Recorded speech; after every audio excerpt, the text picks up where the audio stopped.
In brightest day and blackest night, no evil shall escape harmless phosphorescence!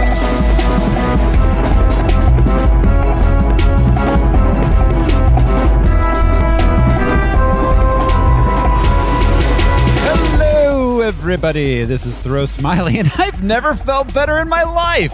Who's joining me this week? I'm Josh Cece, and gravity's a bitch, and so am I. I'm Brian Lesh, and please let me use this ring to toss this movie into the goddamn sun. I'm Alaric Weber, and racetrack. Sorry, that's the best I could come up with. This is Harmless Phosphorescence. It's the podcast where we watch every theatrically released full-length live-action superhero movie ever made. We gather some research into the production and source material, then we tell you all about it. This show is brought to you by our patrons. Patrons like executive producers, Michael Beckwith and Atticus Burkett. You want to be a patron too? It's easy. Just go to patreon.com/harmlessentertainment. $1 a month is all you need to get started on our monthly movie episodes. A little bit more gets you a ton of bonus stuff. We got Star Wars shows in there, some music stuff, so head on over. You'll like it, I guarantee.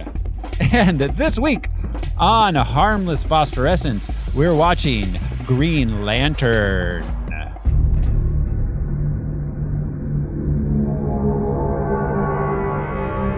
A great light has gone out in the universe. Worlds annihilated.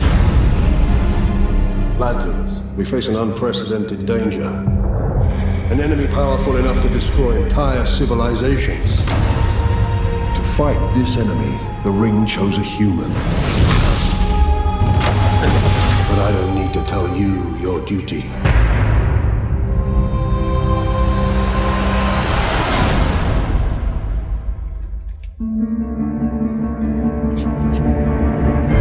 Love story. How do you The Ring chose you. take it? Speak the oath. Speak the oath. Because everybody knows the oath. I pledge allegiance to Yeah, the they lantern did just get married. that I got from a dying purple alien. So, this is the chosen human. The ring turns thought into reality. Oh, that Its mask. limits are only what you can imagine. The sword of human. Human. How many humans in this trailer? Remember, your enemy is not gonna play fair.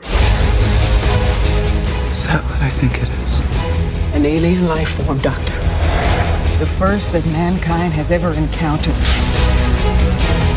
Son, we're gonna get you well again. I've never felt better in my life. They said they wouldn't have chosen me if they didn't see something I don't see yet. I see it. You had the ability to overcome fear. Stay here. No problem. If you die, innocent lives will be lost. Your world will be annihilated. Help me save my planet. Fight it. Fight it with me. Brightest day, blackest night. No evil shall escape my sight. Let those who worship evil's might beware my power. Green Lantern's light!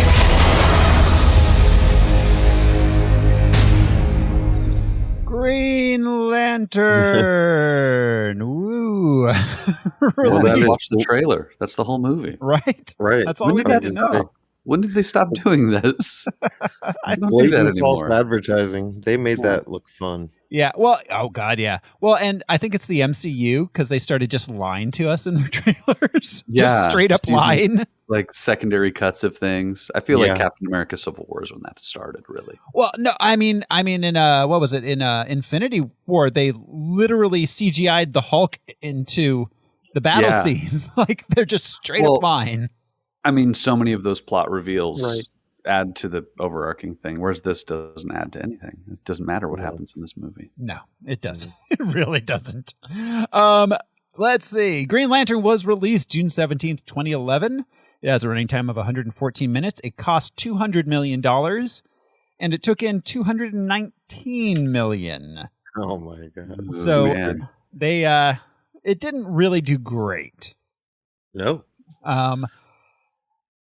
It's a famous flop.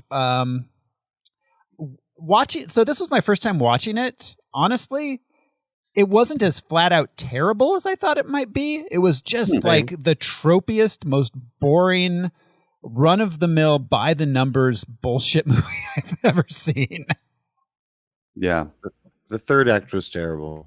Yeah. Oh, no. Don't get me wrong. It was not good, but I was... No, I know. But like, I was having fun for a bit.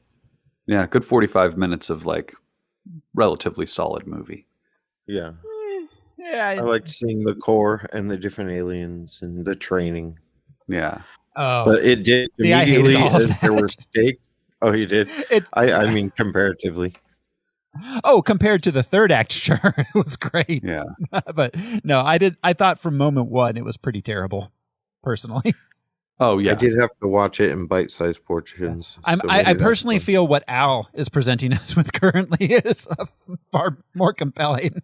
Should have CGI'd all those cat butts out of this movie. Right. I want the butt. I'm waiting for the butthole cut of Green Lantern. I have some questions about those suits, but we'll get to that at the end. Yeah. Oh, God. Yeah. Oh, that reminds me. I can't believe we didn't bring this up last week. I meant to talk about this off air, but I'll do it on air because why shouldn't I?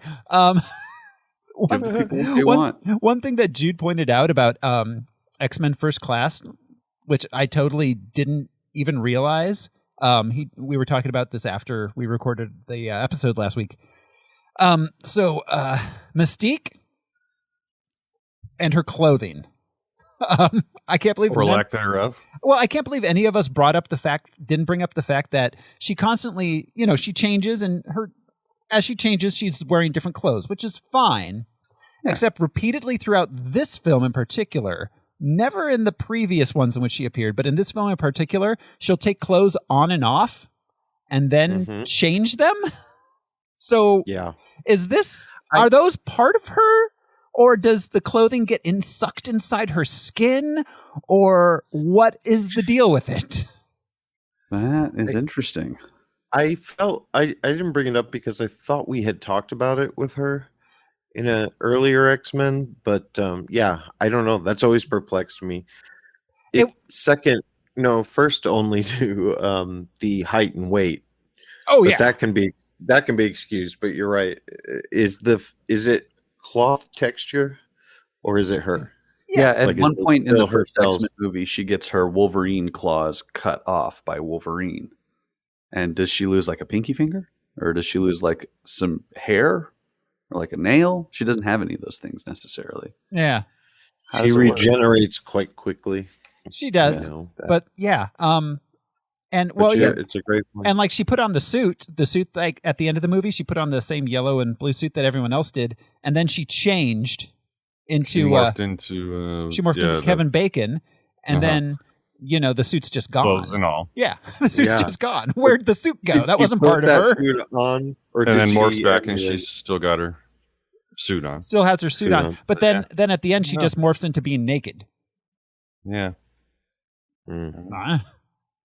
They're all like, shh. Don't think about it. Anyways, Green Lantern.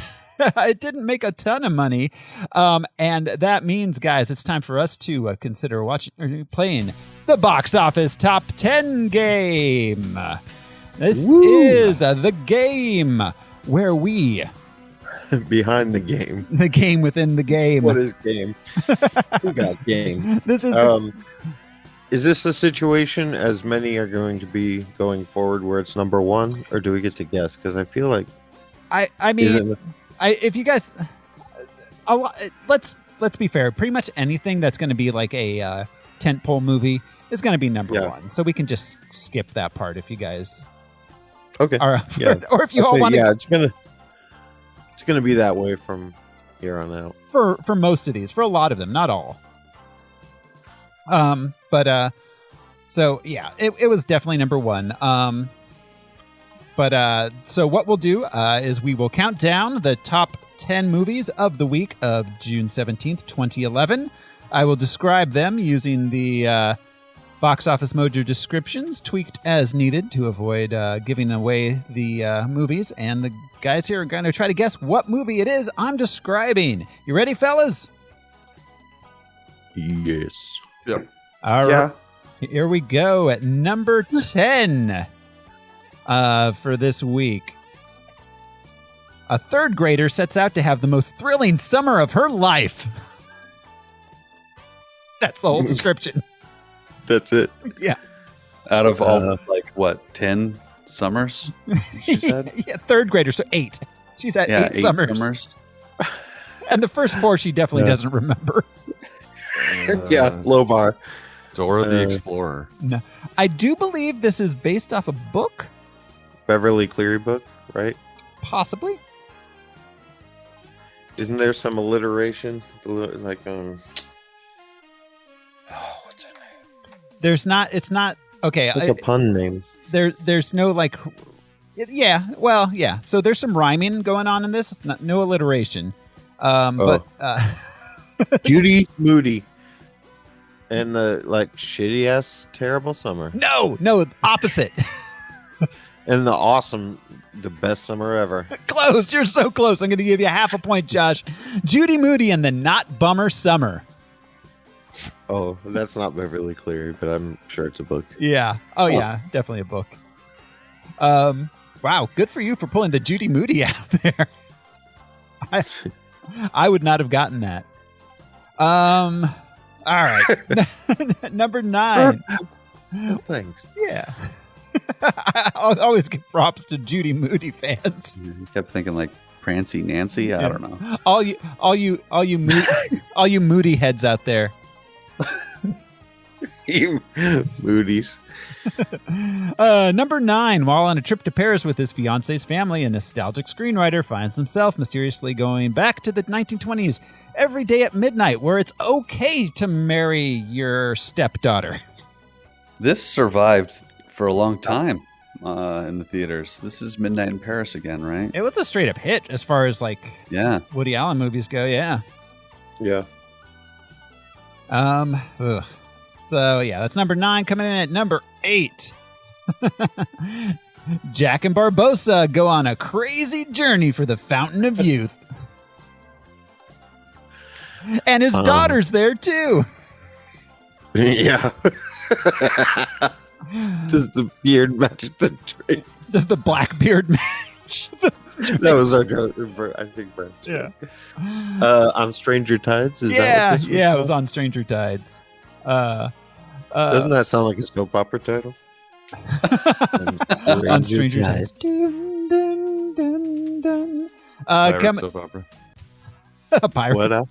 Pirate soap opera. Fantastic. Why didn't we do it before soap operas died? Arr. He'll never love you like I do, Alexis. Are you killing him for the life insurance? Lots of plank walking. Yeah. Lots. The real Pirates of Orange County. That's where the episode ends every week. On the plank. Walk the plank. Next week on Pirates of Orange County. Pirates of Orange County.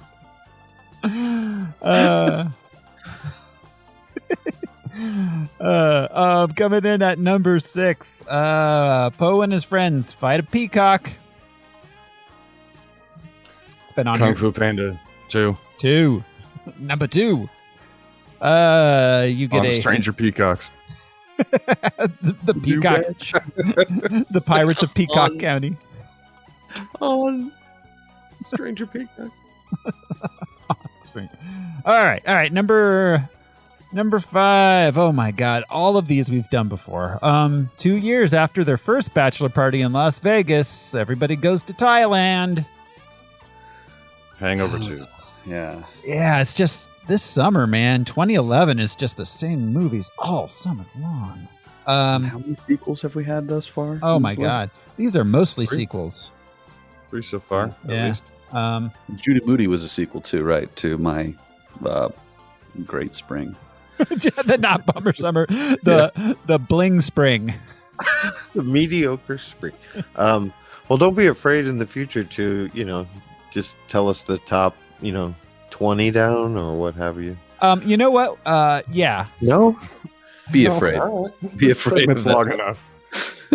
I was going to say All I right, could. fine, man. I could. Yeah. This game would be 35 to 40 minutes long then, but.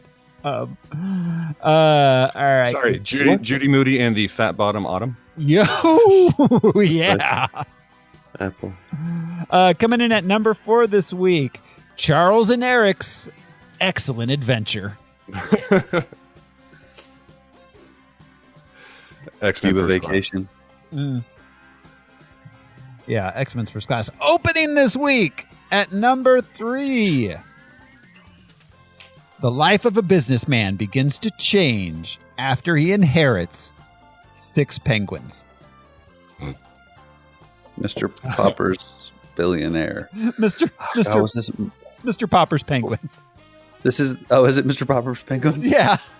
Oh, I thought it was that Adam Sandler movie, Mr. Deeds. Oh no, no, it's Jim Carrey.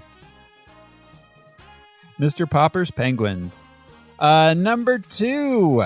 During the summer of 1979, a group of friends witness a train crash and investigate subsequent unexplained events in their small town. Stand By Me too. Keep standing. Yeah, this is the movie which Stranger Things pretty blatantly ripped off for a concept. It's part of the Cloverfield universe, right? Is it? Technically, it might be. Yeah. It was. Let's see. It was written and directed by a guy who was pretty heavily involved in Star Wars. JJ? JJ, yep. It's a JJ flick. One of his few writer-director credits. Super 8. Oh, yeah, that's right. It's- It is in that. Yeah, it's like, 79, not the 80s, but yeah. You know, it like super like Spielberg early 80s kids having a sci-fi adventure ripoff kind of thing. But it was good. I liked Super 8. Yeah, it was all right. And number 1, reckless test pilot Hal Jordan is granted an alien ring that bestows him with otherworldly powers that inducts him into an intergalactic police force, the Green Lantern Corps. Reckless is one way to describe him. Total Really? douchebag's another way. Yeah, he seems kind of by the book. He was not the maverick they tried to make him out to be. Well, he slept in. So, you know. Yeah. That's true. Okay. McTaggart! That's our box office top 10 this week. That brings us to the comic book and character background. Al, lantern us. All right. Yeah, this felt like an X-Men movie. Almost. Because of the Character number of wise. characters, yeah. Yeah. Okay. The first Green Lantern was from the golden age of comics, debuting in All American Comics number 16, July of 1940, created by Martin Nodell, published by All American Publications, one of 3 companies that would later merge to form DC Comics. The OG Lantern was named Alan Scott. He was a railroad engineer who, after a railway crash, came into possession of a magic lantern with which he crafted a magic ring, granting him a variety of powers. Oh, he made the ring himself. According to what I read, yeah. He wore, his outfit was like spandex with green pants, a green cape, and a red top. Ooh, Christmassy. Yeah. I mean, we've seen it, right? I've seen it. Yeah, good for you. Yes, we've probably all seen it. This Alan Scott character has resurged. He's come back from time to time. He was a popular character in the 40s. This Green Lantern was featured in anthology books and his own eponymous title. He also appeared as a member of the Justice Society of America, fighting mostly human criminals, mostly in New York. Green Lantern also fought some paranormal villains such as the immortal Vandal Savage and the zombie Hulk Solomon Grundy. Hal Jordan, Green Lantern, was born of the Silver Age of comics, first appearing in Showcase number 22, October of 1959, created by writer John Broome and artist Gil Kane, incorporating ideas from editor Julius Schwartz. Green Lantern was reinvented as a science fiction hero, as opposed to the more mystical of the first one. Hal Jordan was a test pilot for Ferris Aircraft and former combat pilot.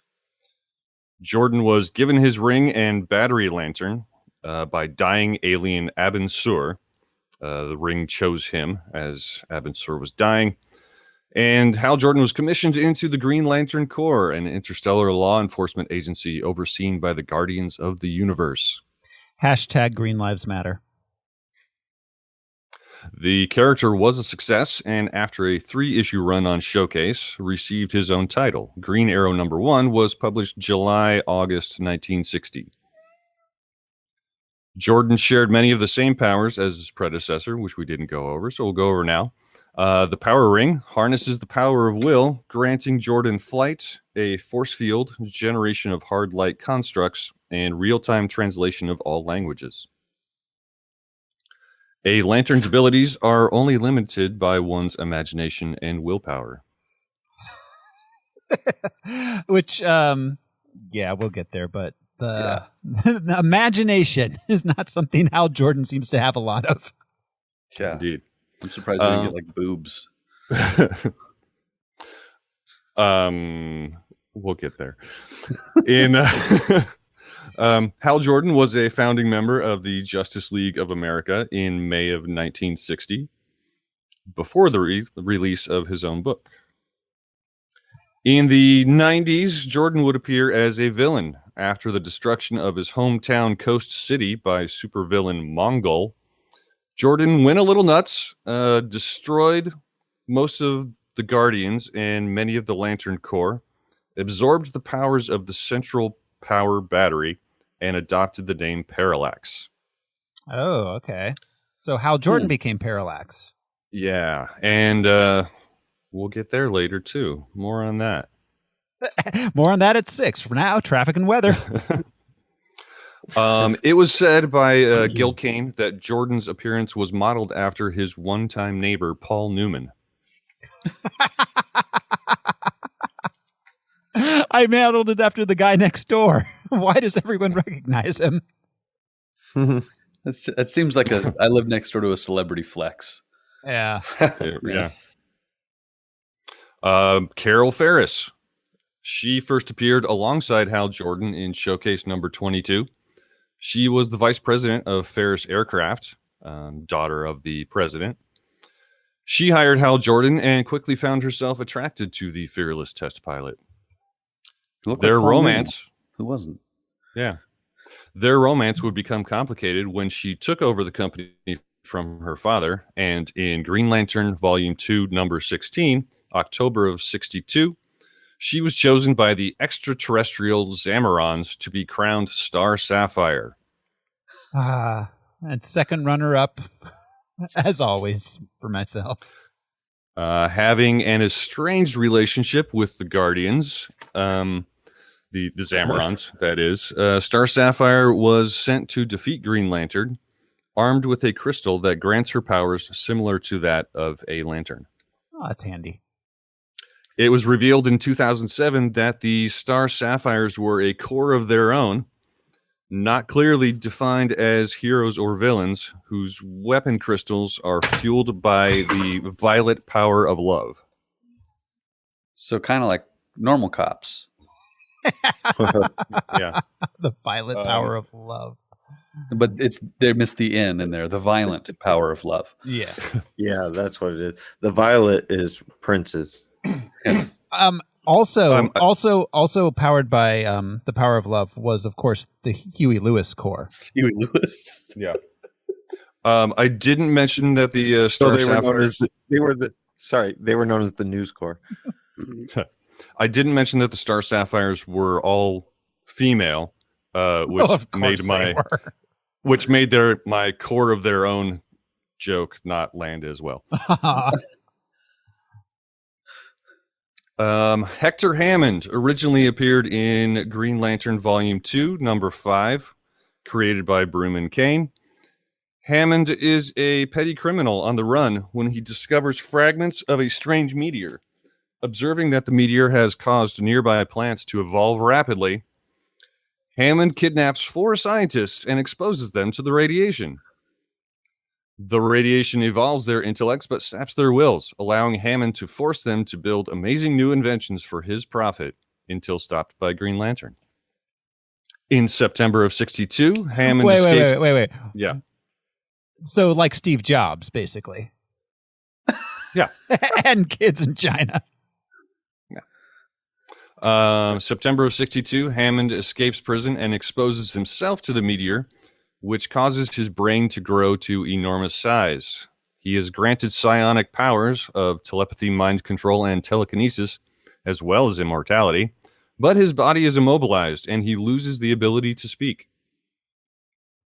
It was noted that Hector Hammond never adopted an alias like most supervillains. He just, unlike most supervillains, he just went by his own name. He could just never think of a good one. He's like the hamster. Totally. The hamster. No, brain. Double H. He's got that giant brain, but no creativity. It's like Brainiac was taken. Damn it. Frontal lobe.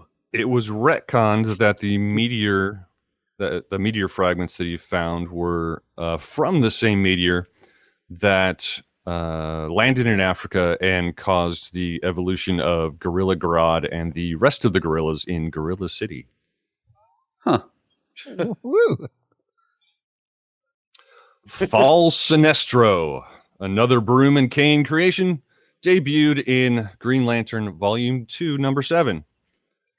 Sinestro was an anthropologist and archaeologist on his home planet of Korugar. He was given a power ring by an injured Green Lantern. Similar story to Hal Jordan. Given this ring so he could defend himself from the Lantern's pursuer. After defeating the attacker, Sinestro was asked to give the ring back so the Lantern could stay alive and get help. But Sinestro refused and allowed him to die, thus taking over his post in that sector. Invoking the little-known Finders Keepers rule. Right. Yep. When Hal Jordan riddled him. Riddle me this. Yeah, 3 questions, man. That's all it takes. When Hal Jordan joined the Corps, Sinestro was assigned to be his instructor. Jordan discovered that Sinestro is using his power to rule over his home planet with a green fist. Green fist. When Sinestro's dictatorship is exposed, he is banished to the antimatter universe for his misuse of power. Of course. He ends up on planet Quard, the negative counterpart to the Guardian homeworld Oa. The resident weaponers of Quard, who bore fierce hatred of the Guardians and Green Lanterns, built Sinestro a yellow power ring with which to exact revenge on the Lanterns and Guardians. Do the Green Lantern Corps just not believe in like carceral punishment? Like they don't have jails? They just like put people places and they're like, well, that's it. Yeah, we're just banishing. It's all about banishing. Yeah, like Kryptonians do the same thing. Like, did the DC universe never heard of a jail cell and like a guard? Yeah, there's like just a guard. Period. Like, yeah, yeah. Or like an alarm system. I don't know. We're going to put you on a distant planet, unattended, and hope that no astronauts happen to accidentally fall through the crust of the planet into your cell. Yeah, well, we're going to put you 3 on this LP record and spin it out into space. And in some cases, we'll make you immortal. Yeah. Yeah. Sinestro, he would become one of the greatest nemeses of the Lantern Corps, eventually creating his own Sinestro Corps, the ultimate goal of which is order through fear. Some more characters from the comics. Amanda Waller, will save in-depth discussion of her for Suicide Squad. Abin Sur, as we said, he's from Sector 2814. He's the dying Lantern whose ring chose Hal Jordan. His visage was modeled after Yul Brynner. Tomar Ray, the Lantern of Sector 2813, native of the planet Zudar. He had the beaky face, the pointy ears, and the head fin. The chicken fish. Yeah, the chicken fish, yeah. First appeared in Green Lantern number 6, May of 1991. In the animated movie, Green Lantern, First Light, watched this over the course of this week. Came out in 2009. He was voiced by John Larroquette. Oh, wow. Gotta drop in a Night Court reference when you can. By the way, that's getting rebooted with John Larroquette in it. Oh, fun. Like Roseanne style, next Night Court, the Next Generation. Oh, I see. Night Court, not First Flight. No. Night Court, John Larroquette. Yeah, gotcha. Kilowog. He first appeared in Green Lantern Corps number 201, June of 1986. A relative latecomer. He was created by Steve Englehart and Joe Staton. On his home planet of Bolavax Vic in Sector 674, Kilowog was a gifted genetic scientist. In the Green Lantern Corps, Kilowog would become renowned as the primary trainer of new recruits. You know what I always find amazing throughout all these comic book movies is how many scientists are really good at fighting. Right. Because I'm sure Dr. Fauci would be more than willing to throw down with anybody who's attacking Earth. Fauci should get a ring. Mm. Like a Super Bowl ring, or any. Oh God, send him rings. Like Beyonce gets a ring. Yeah. Thomas Kelmaku, introduced in Green Lantern Volume 2, Number 2, October of 1960. Another Broom Kane creation. A young Inuit mechanic at Ferris Aircraft and friend to Hal Jordan. Huh. He was one of the few people to know Jordan's secret identity, keeping a journal of the Lantern's adventures, which he later published as a biography of Jordan. So he was Inuit in the comics. Yes. So Kalmaku. It still sounds like a Pacific Islander name. Yeah. That's interesting. Well, I mean, at it's least the 60s. Yeah. Yeah. Well, I'm just saying. At least he wasn't just another white character. At least they cast someone who's indigenous from somewhere, of some sort. I guess that's a step. Yeah. As a non-costumed sidekick, Kalmaku would often aid Jordan or require saving. Kalmaku would eventually become a business executive at Ferris Aircraft. And finally, let's talk more about Parallax. Let's. Originally devised as the supervillain identity of former Lantern Hal Jordan by Ron Mars and Daryl Banks in Green Lantern Volume 3, Number 48, January of 1994. Parallax Jordan terrorized the DC Universe for the next decade, but eventually sacrificed himself to reignite Earth's sun after it was nearly completely eaten. Through Hal Jordan... Ooh. Yeah, it was late. By something. Humanity's own greed and hunger. Hubris. I was going to say me after taking some Ambien. Through Hal Jordan's redemption and rebirth, it was revealed that Parallax was actually a parasitic entity from the dawn of time, born from the yellow of the emotional spectrum. Parallax was the sentient embodiment of fear, traveling from world to world, causing entire civilizations to destroy themselves out of paranoia. So the cocaine of sentient parasitic beings from the dawn of time. There's a little bit of yellow in that cocaine. Yeah. Yeah, I'm pretty good. I'm pretty sure I'm awesome at fighting now.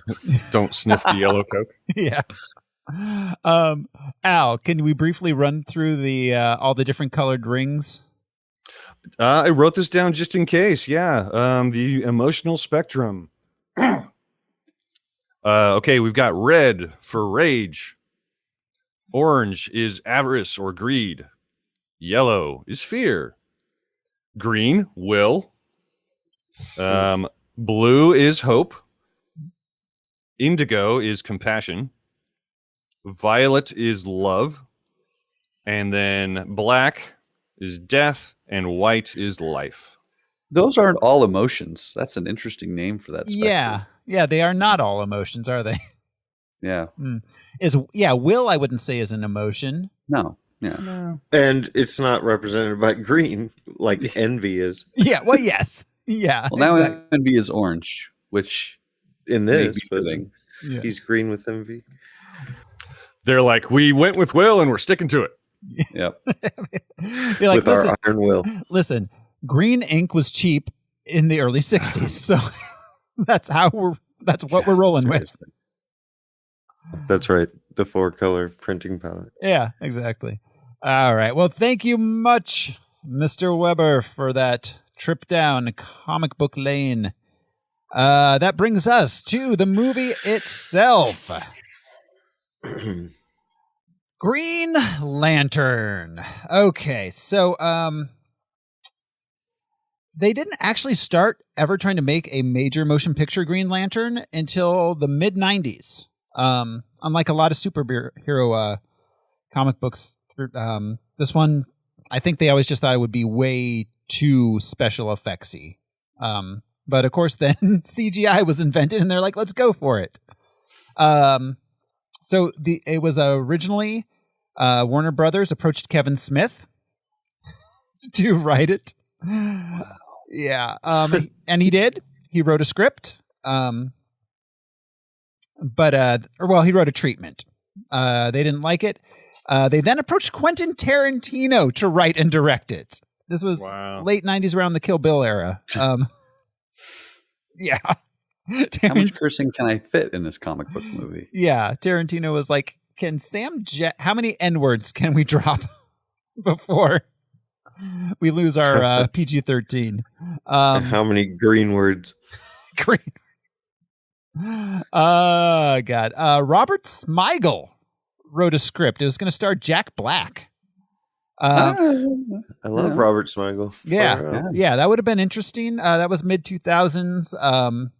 Warner Brothers decided, after a poor fan reaction from the internet, i.e. Ain't It Cool News, they decided not to go with the comedy route. Instead, they went the comedy route. Yes. 6 years later, they did. Yeah. Then we're going to start needing a sound effect for this one. David S. Goyer was offered the chance to write and direct it. Just a fart noise. There's the David S. Goyer mouth harp.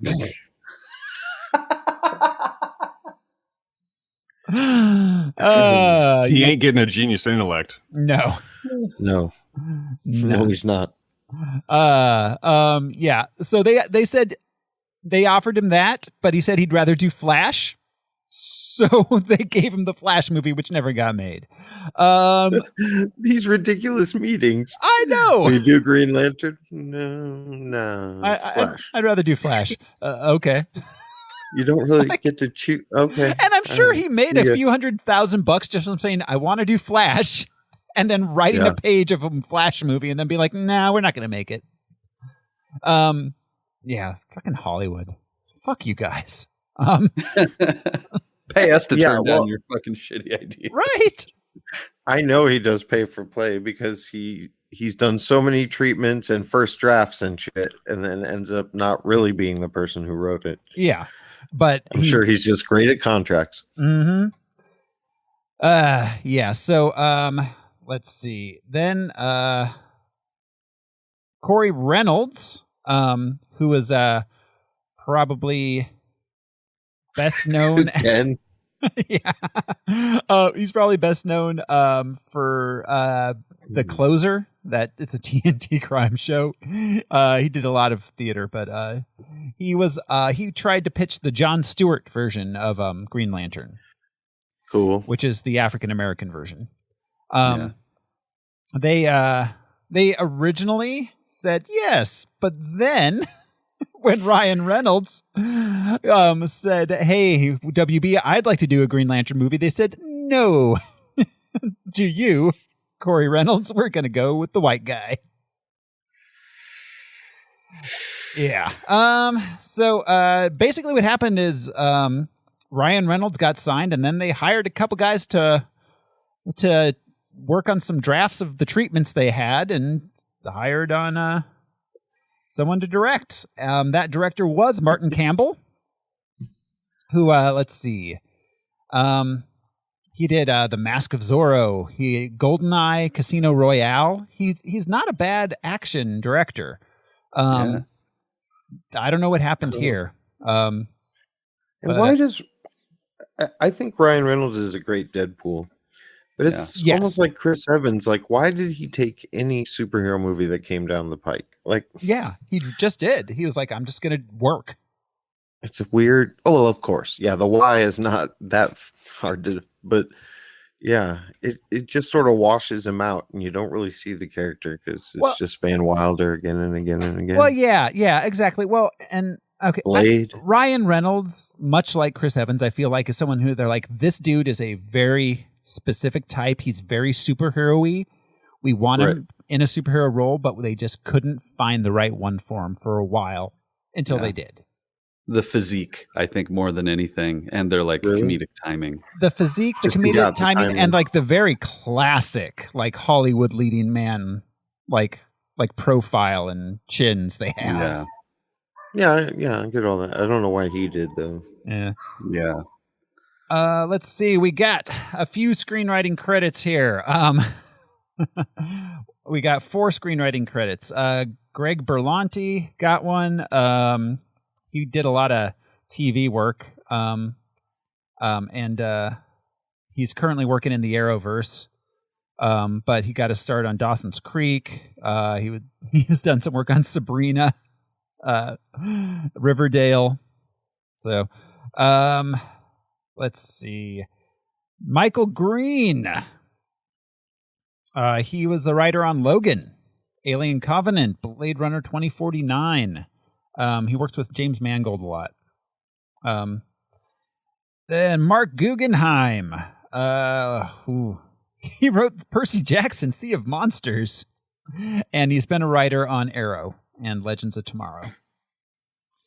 Michael Goldenberg, he wrote Harry Potter and the Order of the Phoenix. Let's see, he did the 2003 Peter Pan movie. He had a co-writing credit on Contact. This was the last film that he has a writing credit on. So at least one person's career was ended by Green Lantern. He's never been seen in public since. Yeah. It's like someone's got to take the fall for this one, and it's going to be you, Michael Goldenberg. An unknown screenwriter was killed execution style today. because the Green Lantern movie only made $19 million over its production cost. Like, what's his name? Michael Goldenberg. He sleeps with the fishes. Yeah. Golden burgers. The chicken fishes. Golden burgers. Golden burgers.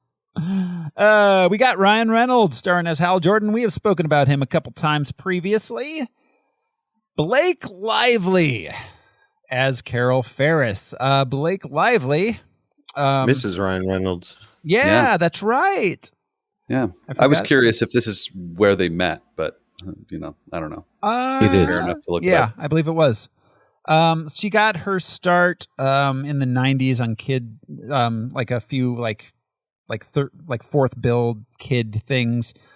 Sister of the Traveling Pants she was in. She was. Well, another piece of trivia is.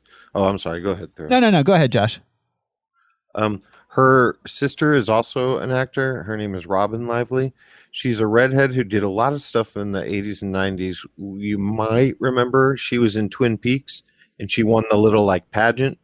And the old dude, the mayor or whatever, was just like... Yeah. But if you look her up, you'll totally recognize her. Huh. That is interesting. I didn't realize that. You know what I just found out is that what's his face? The You Got a Friend of Me, dude. Randy Newman. Randy Newman. Do you guys know about the Newman family? I guess not. So I like him. Randy Newman has several cousins, and his dad, who are all Oscar and Emmy-winning composers that have been working from the 50s and on. And Randy Newman's grandfather was a classic era Hollywood composer. He composed the 20th Century Fanfare. Wow. Yeah. Full on just a family of composers throughout the last 100 years working in Hollywood. That's awesome. He's a talented songwriter. He is, yeah. Absolutely. And he co-wrote The Three Amigos. All right. So, Blake Lively. Of course, she's best known from Gossip Girl.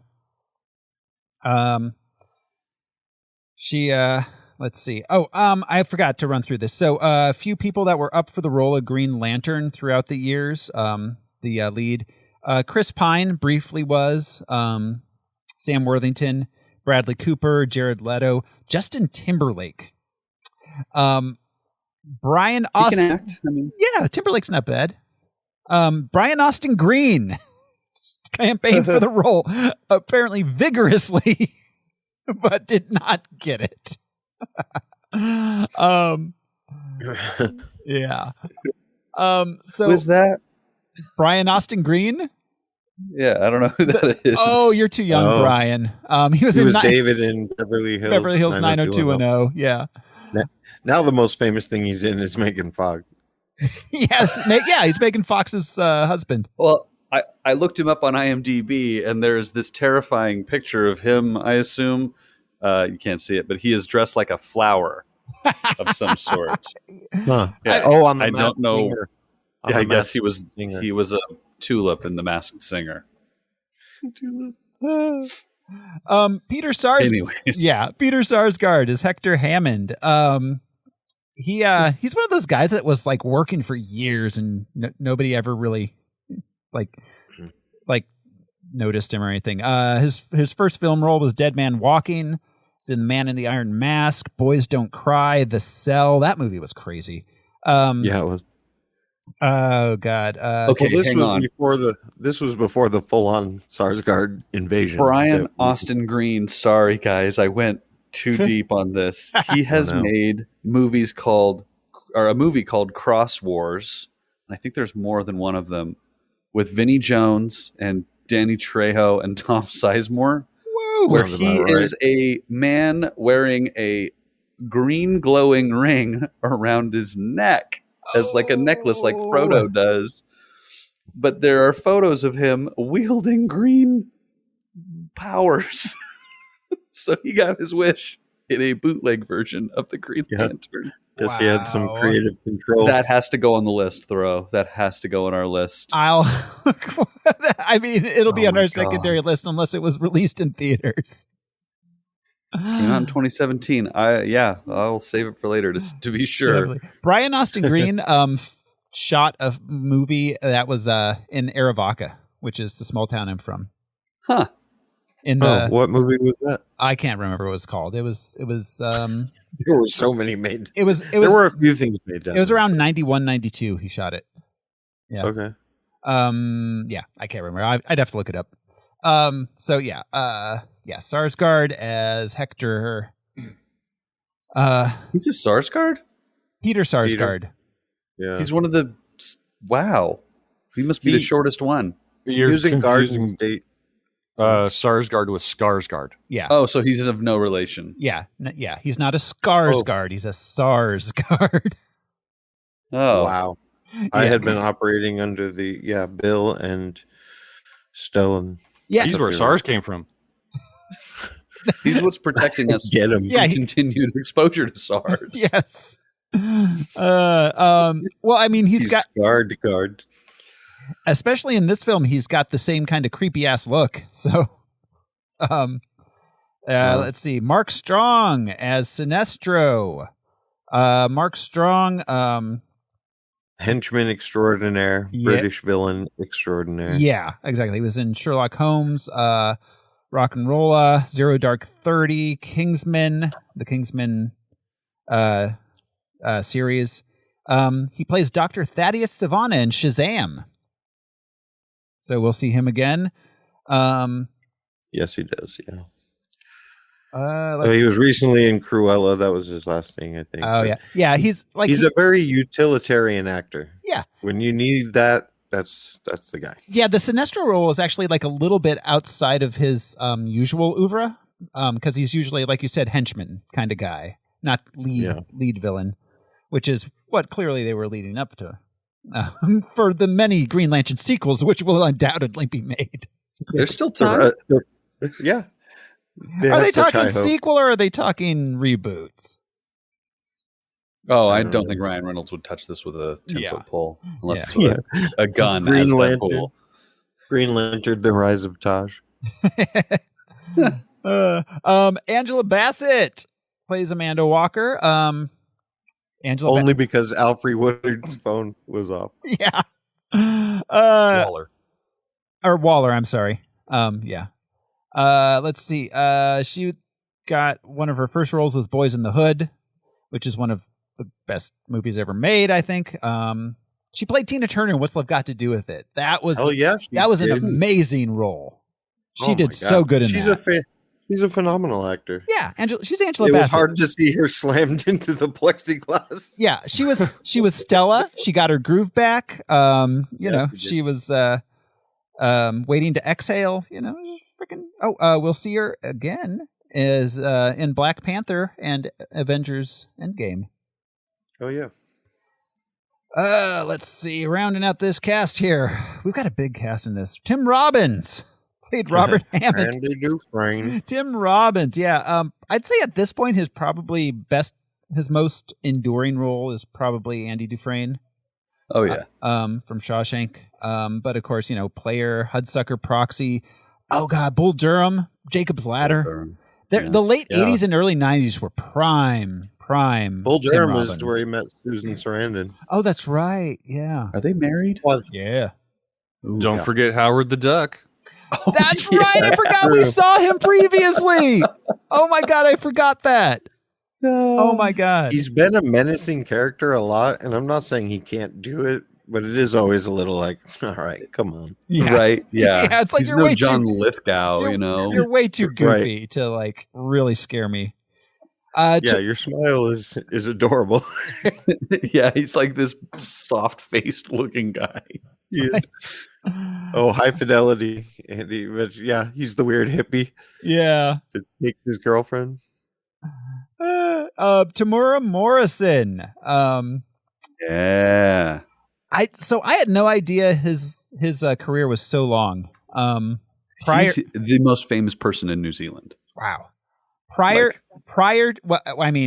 Taika now, maybe? Well, now Taika, but I mean, honestly, still, Tamura Morrison is like a household name. He's been working since 1972. That was his first film role. 1972, Rengi's Catch. Let's see. He started being in American films in the early 90s. Once Were Warriors. He was in Barbed Wire. If you haven't seen Once Were Warriors, I will not shut up about how good that movie is. Everyone should watch it. Yeah, it's a good movie. It is. He was in The Island of Dr. Moreau, Speed 2, 6 Days, 7 Nights, From Dusk Till Dawn 3, Vertical Limit. All of this is prior to being Jango Fett. Yeah.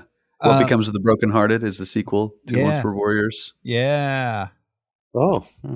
Yeah, wow. It's hard to find in the States. It was like banned from import for a long time. Yeah, but of course at this point most well known as Fett. Whether it be Jango or Boba. He is so a Fett. Satisfying to see him as Boba Fett. Yeah. When this movie came out, I remember seeing this in the movie theater and I thought that he was Frasier Crane the entire time. Oh, he looks like Frasier, doesn't he? He looks like him in the pink makeup. Yeah, he does. So I'll take these, tossed salad and scrambled eggs. If you're worthy. So Jeffrey Rush is Tomar Ray. He did not show up on set. The the character is completely CGI. This is hilarious. So Jeffrey Rush said, when I got the offer for it, I said, haven't they already made that film? And they said, no, it's a completely computer generated character. I saw the artwork and I said, I'd love to be that guy because I've been an owl and I've been a pelican, but now I can be a half bird, half fish, half lizard. Yes, you can. Wow, how delightful. That's a great attitude. 11? Yeah. Jeffrey Rush, man. Of course, let's see. King's Speech, Shakespeare in Love. Shine was his big breakout. Shiny McShine from Shine. Yeah, Mr. Shine. Let's see. We got Michael Clark Duncan as the voice. Hang on. Jeffrey Rush in Mystery Men. Oh, that's right. I forgot. Yes. Yeah, Casanova Frankenstein. Yeah. Great villain names. Yeah, for real. So confusing. Yeah. Michael Clark Duncan played Kilowog, best known as the magic black man from the Green Mile. Unfortunately. Not unfortunately. He made a lot of money. I'm sure he's happy with it. Yeah. It's a fine movie. Was. He passed away. He was the Kingpin. Yeah. In Daredevil. Yeah. That's right. Great cast. Yeah. Let's see. So we spoke about him before. He passed away the year after this came out. Wow, it's been that long. 2012. Yeah. Wow. Let's see. We got Taika Waititi. I can't believe this is our first Taika Waititi movie. Yeah. It still hurts my brain that he was in this movie. Yeah. Sans any Taika-isms whatsoever. Right. Well, okay. So prior to this, really what he was known for was Boy prior to this. Yeah. It was his biggest film, which the director of this saw Boy, loved it, and just wanted to hire Taika Waititi. Like, do you want to not direct a movie and star in it? Yeah. I don't know if he's been in anything besides like bit TV stuff that he hasn't directed really since then. Yeah, nothing big, I don't think. Yeah. Well, did he do Eagle versus Shark? Well, that wasn't big. Eagle versus Shark was him, of course. Let's see. Clancy Brown was the voice of Parallax. We didn't mention What We Do in the Shadows. If you don't know who Taika is. What We Do in the Shadows. Yeah. Well, I mean, at this point, Taika, Jojo Rabbit, Thor Ragnarok, the director and writer of Thor Ragnarok and the upcoming Thor Love and Thunder. He plays Korg. I'm wearing my Taika shirt with all the Taika characters that he plays. Nice. Leave me to do my dark bidding on the internet. I'm bidding on a lamp I really want. Clancy Brown played the voice of Parallax. He was Kurgan in Highlander. Captain Byron Hadley in Shawshank Redemption, Sergeant Zim in Starship Troopers. He just recently played Stanley Thomas in Promising Young Woman, which was a great movie. Yeah, I haven't seen that yet. Oh, I love him as Mr. Krabs. SpongeBob SquarePants. Oh, Mr. Krabs! Wasn't he Truman's best friend too? No, that's somebody else. I forget that guy's name. He was also another character actor. He was in Mandalorian. Mm-hmm. Clancy was one of those devil. Oh, he has like a Ron Perlman type energy. Yeah, he's a big guy with a gruff voice. Yeah, and because in Shawshank Redemption, he's fucking great as the asshole. Yeah, sergeant or whatever. Yeah, he is captain. Rounding out the cast, we got John Tenney playing Hal's dad, J.O. Sanders as Carl Ferris, and Mike Doyle as Hal's older brother.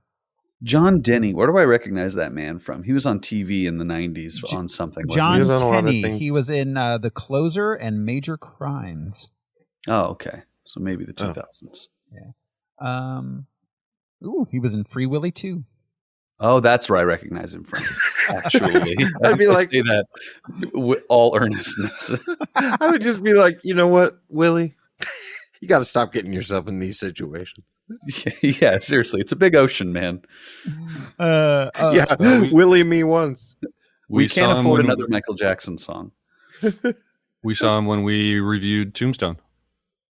Oh, Oh, We did Tombstone, right? No, we didn't do No, I Tombstone. I don't think we did I wish we Tombstone. had. we didn't do Tombstone. No. Oh, it was nominated, wasn't it? It was nominated, but it didn't win. Okay. Yeah. I nominated it. Sorry. Okay, so this movie has 26% on Rotten Tomatoes, 39% on Metacritic. I didn't have any funny reviews because there's nothing funny about this movie. It's golden burgers abound, man. Yeah. Yep. So that about brings us to it, fellas. You ready to jump into the film? Let's get these pants off and fly some planes. I knew somebody was going to say that. All right. Here we go, guys. This is The Green Lantern. We open in space. There's a voiceover explaining the entire movie. Yeah. Do we know who did this voiceover? It was Jeffrey Rush. That was Jeffrey Rush. Yeah. Okay. Who's Parallax? Was he anybody notable? The voice of? Yeah. It was Clancy Brown. Clancy. Yeah. Oh, that was Clancy. All right. Yeah. Gotcha. Mm. Parallax sounds like a tummy medicine. Yeah. Yeah. Well, it's that thing when you move your phone and you can see the background on your phone still moving around. It's like a exactly. diorama. Yeah. It's the different levels of animation. Yeah. Yeah. Yeah. So, all right. Green Lanterns are space cops with magic rings. There's a big yellow fear monster called Parallax that's imprisoned in the Green Lantern planet place. He's a normal-sized fear monster in the beginning. Yeah, I guess he isn't that big, is he? Standard fear monster height. You know, about yay big. As much fear as one man can hold it within themselves. He's imprisoned on the lost planet of Riot. Yes, as we all are, metaphorically. So some astronauts crash there, alien astronauts. They crash there, and apparently the ground is super brittle because they just fall into his prison. Well, their heads-up displays and their high-tech helmets were not of much help because they did nothing but have like swooshes. There was no like textual or graphic information. It was just like swirlies on screen. Yeah. That's their written language. Sure. Yeah. They're like, we only speak color gradient. Yeah. I'm feeling the emotional spectrum. We only make I statements. Who's in the thinking chair today? All right. Well, and they introduced the Guardians, which are very important. And so, did they create everything or everything on Oa? They definitely created Oa. I don't think they created everything. Well, that was vague in the voiceover. I think that at some point Mark Strong says like they created everything that's important in the universe. Important. So they're white European males is what they are. Right. All the Guardian supremacy planets. Yeah. Guardian supremacy. Okay. In our awesome long robes. Very long. Very long. Very long robes on those really tall chairs. Are they there all the time? That was one of my questions. What's the day in the life of a Guardian? Do they ever? Do you think when they leave, they wrap that thing around their head? I wonder. Yeah, you know, because we saw them float around to leave, but do they go? This morning, I made some toast. Right. Like Supreme Court justices or something. Yeah, it's like the life of a Supreme Court justice. Well, do you think I went to the gym? Yeah. You get up into the chair and then you're like, I should have gone to the bathroom first. So this meeting's going to be wicked long, like eons. You just poop behind that cloak, nobody will ever know. Yeah, the chairs are also toilets. It just rolls down. It rolls down the train. That is your. No, keep talking. I don't mind. I'll leave the door open. I'm really comfortable with my own. We're all comfortable with each other. We all shit together. We've been doing this for 5 billion years. Parallax is like, I had a grip of fear. I need a bathroom right now. That's why he's evil. He couldn't stand the smell of that little ring. He has ulcerative colitis. I just wanted to poop behind a door for once in my fucking life, man. Yeah. Bucket list. Check. All right, so we get a card. It's 6 months later. Abin Sur, the dude that 6 months. it's 6 months later. Based on Are those what 6 solar Earth system? months or are those Oa months? Exactly. Good question. 6 months. Yeah, later. it's 6 months later. And Abin Sur's flying along. He's the guy that put Parallax in prison to begin with, and Parallax is out and he's looking for revenge. He's like, I'm back from my 6 month vacation, Yeah. and I'm ready to rumble. He's like Mel Gibson in Payback.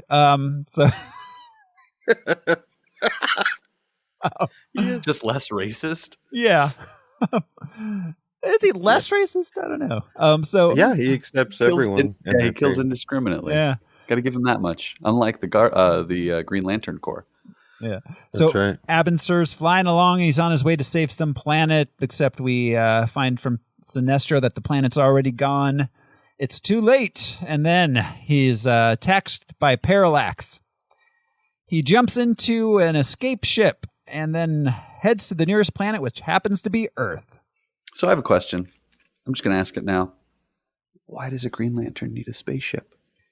So initially, Wow. he was there to help the people evacuate the planet. So they needed a ship. So I get that. But why couldn't he put him in like a green boat that he made with his imagination? Probably. Instead of this one person, possibly two person.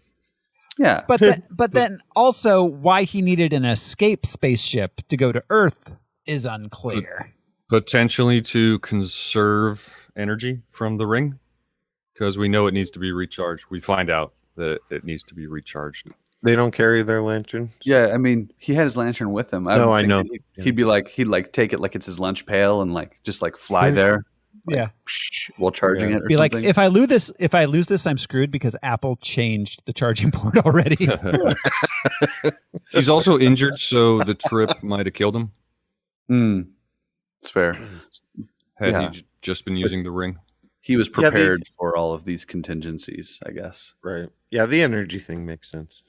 Yeah. So it does run out. Yeah. And a rescue vessel, I guess that makes sense too. But again, he could build a green boat. He's all that dude. Get in. Let's go. One at a time. Yeah. Yeah. That's how big the craft is.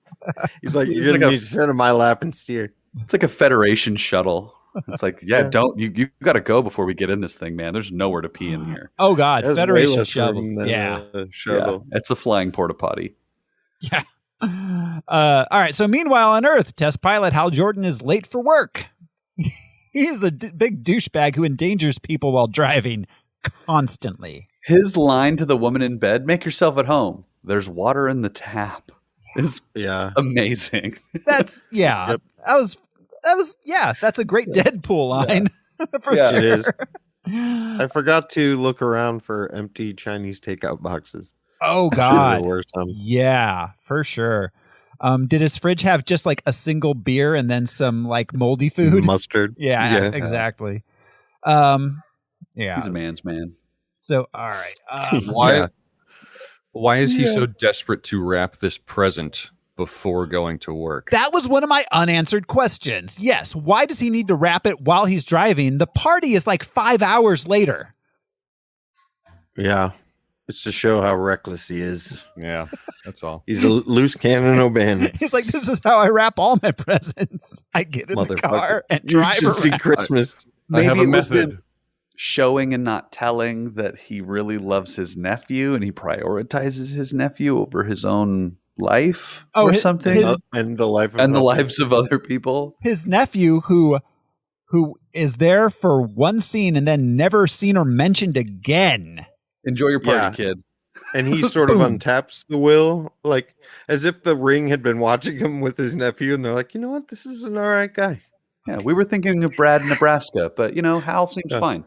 Yeah. One scene, and he's the one that sort of pushes him in the right direction. Yeah. And then is never seen again. We don't His nephew should have been Michael Clark Duncan in that case. Well, but no, I mean, like, so you introduce this nephew who is the heart of this character. Like, it shows his his vulnerability. And then we never see the nephew again. Like, we should have had at least a few shots of him when Parallax is like invading Earth. Like, maybe he has to save the nephew from Parallax. Like, there's all sorts of things. Like, you don't introduce a character like that and then just at the end. Yeah. He could say goodbye to the kid and his brothers.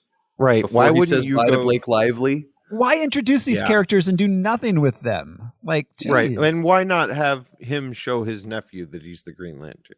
Yeah. That would have been, that would have been Carol. He should, but like, look, look what I can become, what you can become. You need will. He could have shown him at the end, like make a race car and put it on his little racetrack. Like, dude, you saved these people because I saw your stupid racetrack. Yeah. And I can't actually come up with anything on my own. Yeah, you are my creative outlet right here. So all right. So he arrives at the testing site. Him and Carol Ferris are testing unmanned fighters for Ferris airplane maker guys to see if the military wants to buy them. There's a big government contract on the line. Yeah. Then they'll need to save Ferris. Yeah. Yeah, the unmanned fighters are super tough to beat, but Hal manages to do it by cheating. He sacrifices his wingman, Carol, and then flies up really high, higher than they can go. He crashes. And his feet. Like, the fuel compression stopped working on his airplane. Yeah. Yep. And the fuel compression stopped working on those airplanes. Yes. And his nickname is Eyeball because he's got two. Highball. It's highball. Okay. Like also because he's got two. Yeah, two highballs. Well, one's high, the other's low. It means a tumbler of liquor. Gotcha. Yeah. Highball is like what, water and whiskey or? Shit. I used to know. So. But yeah, it's definitely a whiskey drink. So, all right. So he has a flashback about the day his dad, also a test pilot, died seconds after giving a thumbs up. Rocketeers. Yeah. I shouldn't have taken my thumb off of this thing.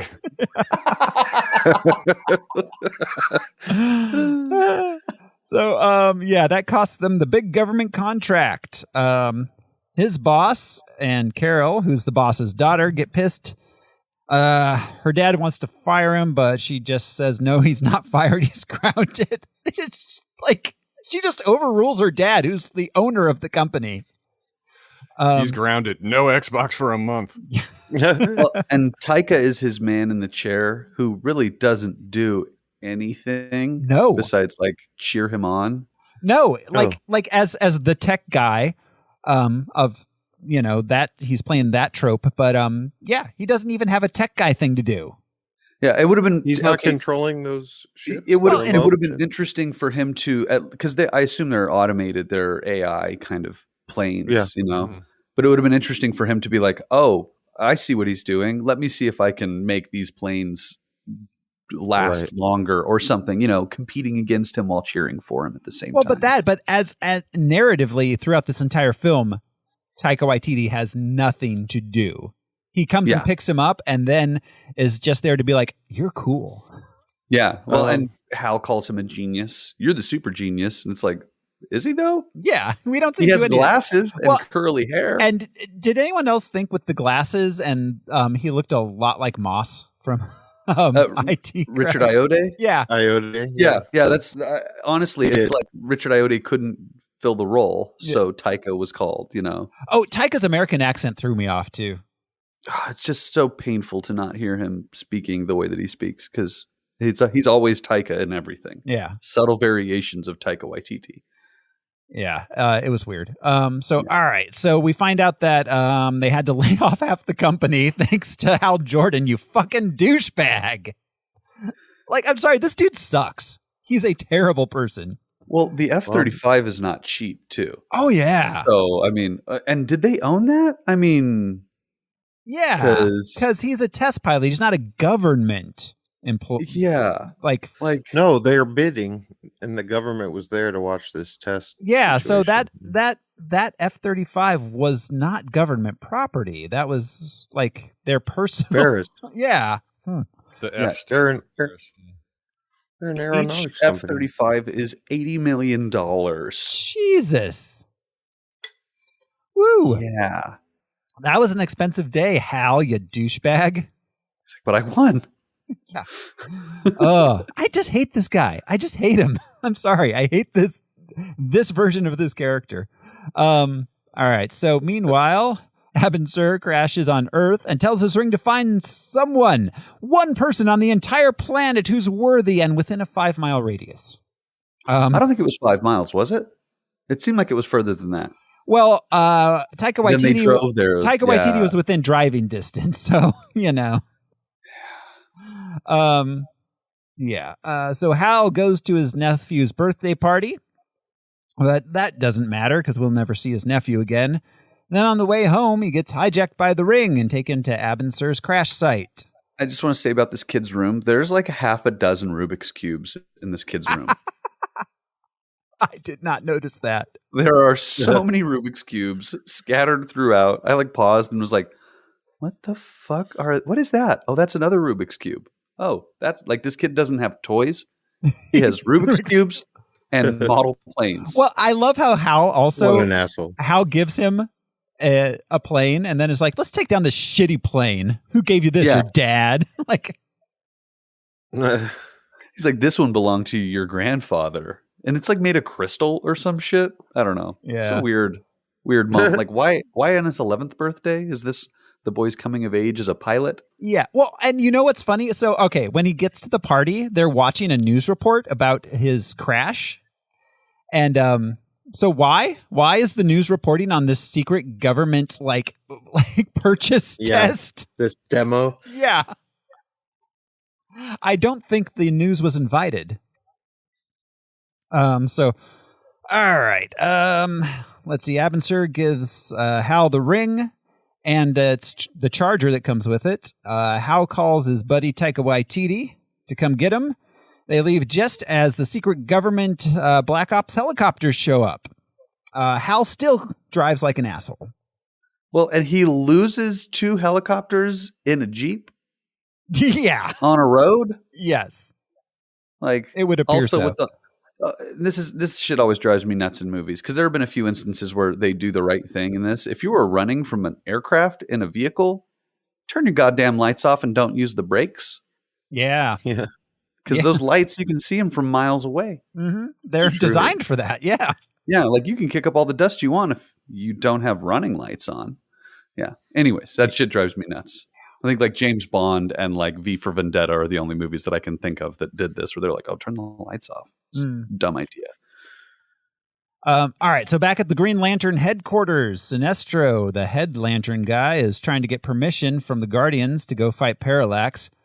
They're like, no. Yeah, he's the chief. That's a precinct. He's the chief. They're the commissioner or the mayor. Yeah, he gets. Yeah, they're the mayor for his uniform. Has a physical. Yeah. Like as it gets results, you stupid chief. Exactly. Oh my God, this is just a cop movie. All right. So, they're like, no, Parallax is too dangerous to fight. But if you take like 5 guys can go fight him. I think there were 12 of them. 12 guys. All right. Which is still out of how many did they say? 360 or 3,600 or 360,000 somewhere in between. We saw that huge crowd. There were so many of them. Yeah. Yeah. Like we've got to make him fall in love with us. Yeah. But yeah. So they say he's the greatest threat we've ever faced. So clearly just take a small group of people. Go face him. And if you lose, then we just give up. That's how it works. That lacks any tactics or strategy whatsoever. Made no sense. It's just like, he'll get here eventually, and we'll fight him on our planet. Yeah, it'll be fine. But whatever you guys don't try punching him into a sun. That would be crazy. Yeah, don't use any powers besides the power of nets and love. Yes. We're just going to net him. We're not going to try to kill him. We're just going to net him. So, all right. I want to put him in a zoo. It belongs in a museum. Meanwhile, the secret government alien guys visit Dr. Hector Hammond, your friendly neighborhood Buffalo Bill impersonator. Yeah. Wow. Like, he's the guy on... So when they're making a Gruff the Crime Dog video and they're casting for the guy in the white van, they're hiring Hector Hammond. The mustache, balding, long curly hair. Yeah. It's a look. Yeah, he's like if Ron Jeremy was creepier. He has like 6 computers and he is playing chess.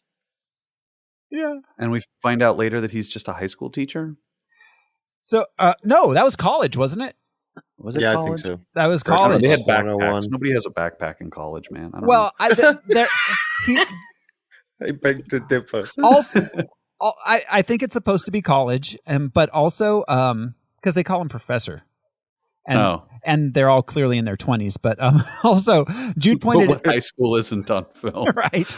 But also, Jude pointed out that the lesson he's giving them in that scene was something that Jude learned in 7th grade science. Yeah, it's not college or even high school level. But okay, so I would like to point out, all right, so Hector, Hal, and Carol all like go way back. It seems like they were in school together or something, right? They grew up together. Right. Yeah. Okay, so Peter Sarsgaard was born in 1971. Then we've got Ryan Reynolds, who was born in 1976. So, I mean, okay, that's not too bad. Blake Lively was born in 1987. Jesus. She's a 22-year-old woman who went to school with this 44-year-old man. She aged very well, whereas he aged very poorly. Right. Is he supposed to be 22 or is she supposed to be 44? I don't know. Or are they all supposed to be 30? Yeah. Split the difference. I don't know. Nobody knows. I assume 30 because she's got a lifetime of experience. Yeah, because this 22-year-old girl should not be a test pilot and VP of her father's company also. Yeah. All right. So, they come, the black men in black come and get Dr. Hector Hammond. They send him to do an alien autopsy. They've got a Stargate there, it looks like. He gets a... Yeah. Is that just the lighting for their lab? I don't know. It's never explained. It's gigantic, and it looks like a freaking Stargate. Yeah. So he gets a little bit of the yellow juice in him. You don't want the yellow juice in you. Yeah, you learn that around adolescence. Yeah. That's not how it works. Yeah. It's not the yellow juice that does it. You don't want that. So we got soda, we got yellow juice, we got Sunny D. Hey, wait, Sunny D's not the yellow juice? No, yellow juice is just piss. Okay. Sunny D's orange. Back at home, Hal can't figure out how to activate the ring. He's doing like that freaking scene, like the open sesame, alakazam, like cut, like can't get the thing to do the thing. Never it's occurs. Like Spiderman, yeah, where he tries to shoot his webs and he can't figure it out until he is like rocking out to Ozzy. Yeah, that same scene. It doesn't occur to him to actually touch it to the lantern at any point. Yeah. Which was explicitly what he was told to do. Yes. Yes, and which he accidentally did while driving the car. Yeah. Yeah. It was like that was a bonus gift when he ordered the ring. Yeah.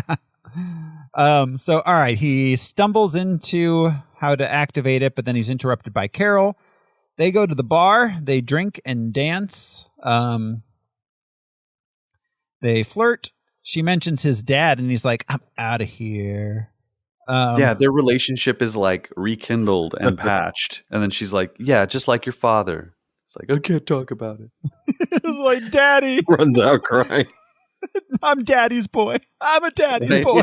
He has a dress. Okay, was their mom flying in the back of the plane? Like, where was his mother? His mom. Yeah. Was she alive? And if so, Why wasn't she at the birthday party for her grandchild? Maybe she died in a previous aviation accident that was less horrifying, so he's not as scarred by it. Yeah, because she was not a pilot. Yeah, she was up there. Yeah, he's like, she didn't thumbs up me, so it doesn't matter. Doesn't have that emotional impact. Yeah. Trauma's complicated, man. So outside the bar, he's jumped by some of the dudes he got fired.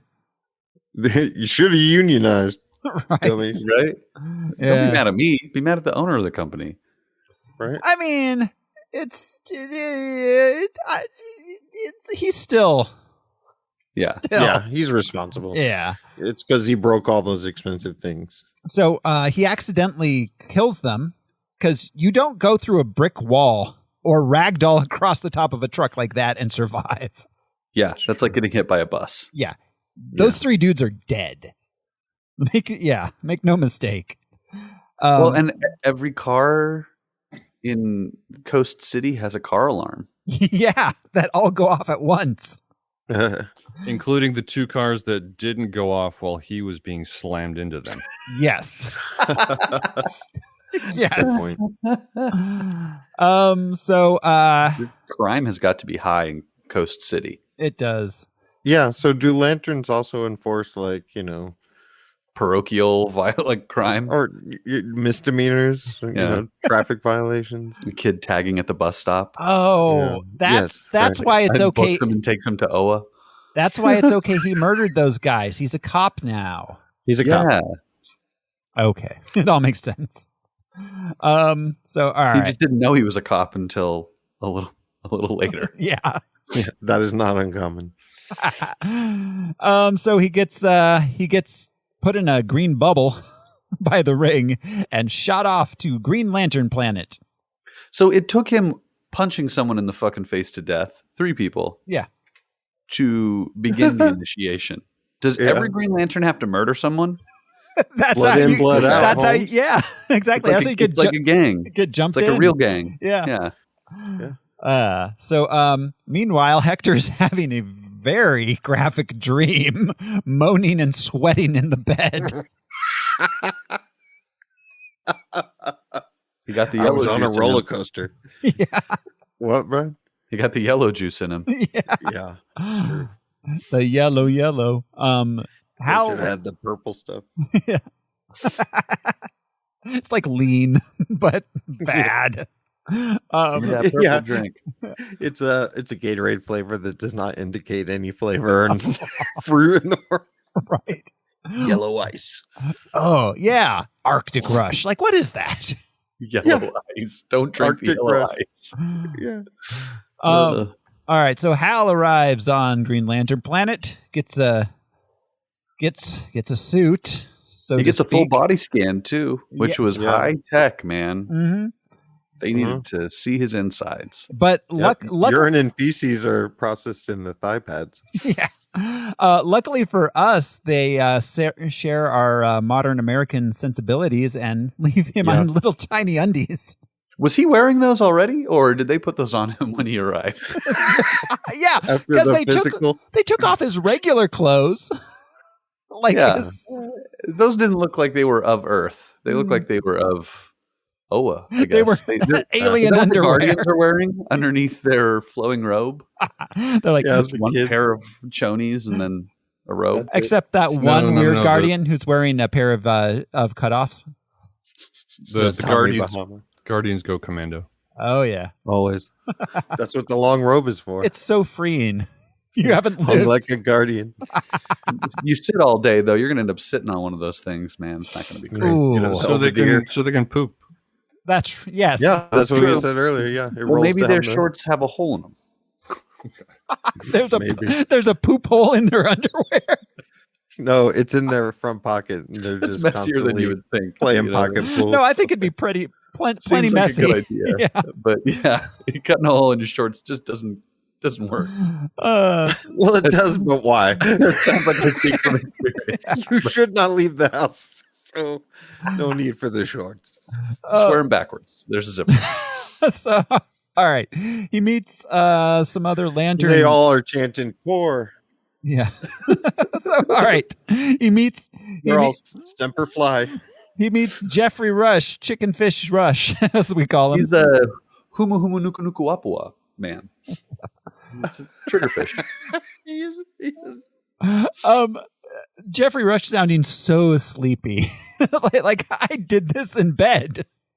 They called him from LA on LA time, and he did this in London from bed. Well, the whole time, like I get, like, he is so disinterested in this role. I guarantee, like, he was just like reading it like this, and they were like, "Sir, you're not talking in the mic," and he's like, "You have to move the mic. I'm not going to move my face." All right, so yeah, we've got him, and then we get the big guy. I love how when the clearly African American coded character shows up, like the space opera music stops and it just starts going boom, boom, boom, boom, boom, boom. That was great. A great bit of subtle racism. Well, and introduced with the punch to the face, with the intellectual discussion about the history of Green Lanterns and their use and the thought behind it, and then punched in the face. Yeah. One glaring omission, and maybe they were saving it for the sequel they hope to make, but I wish Guy Gardner had been in this.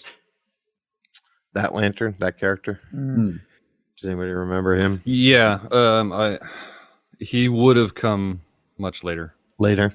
Yeah, I hear that he's gonna because I hear they're bringing him back. Hal's the first human, right? Lantern.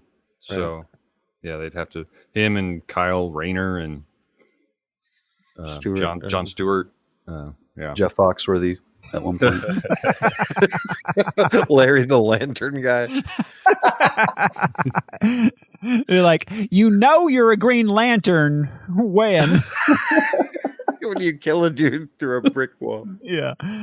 All right. So Sinestro is all butthurt about Hal because he's like, yo, my best friend used to have that ring.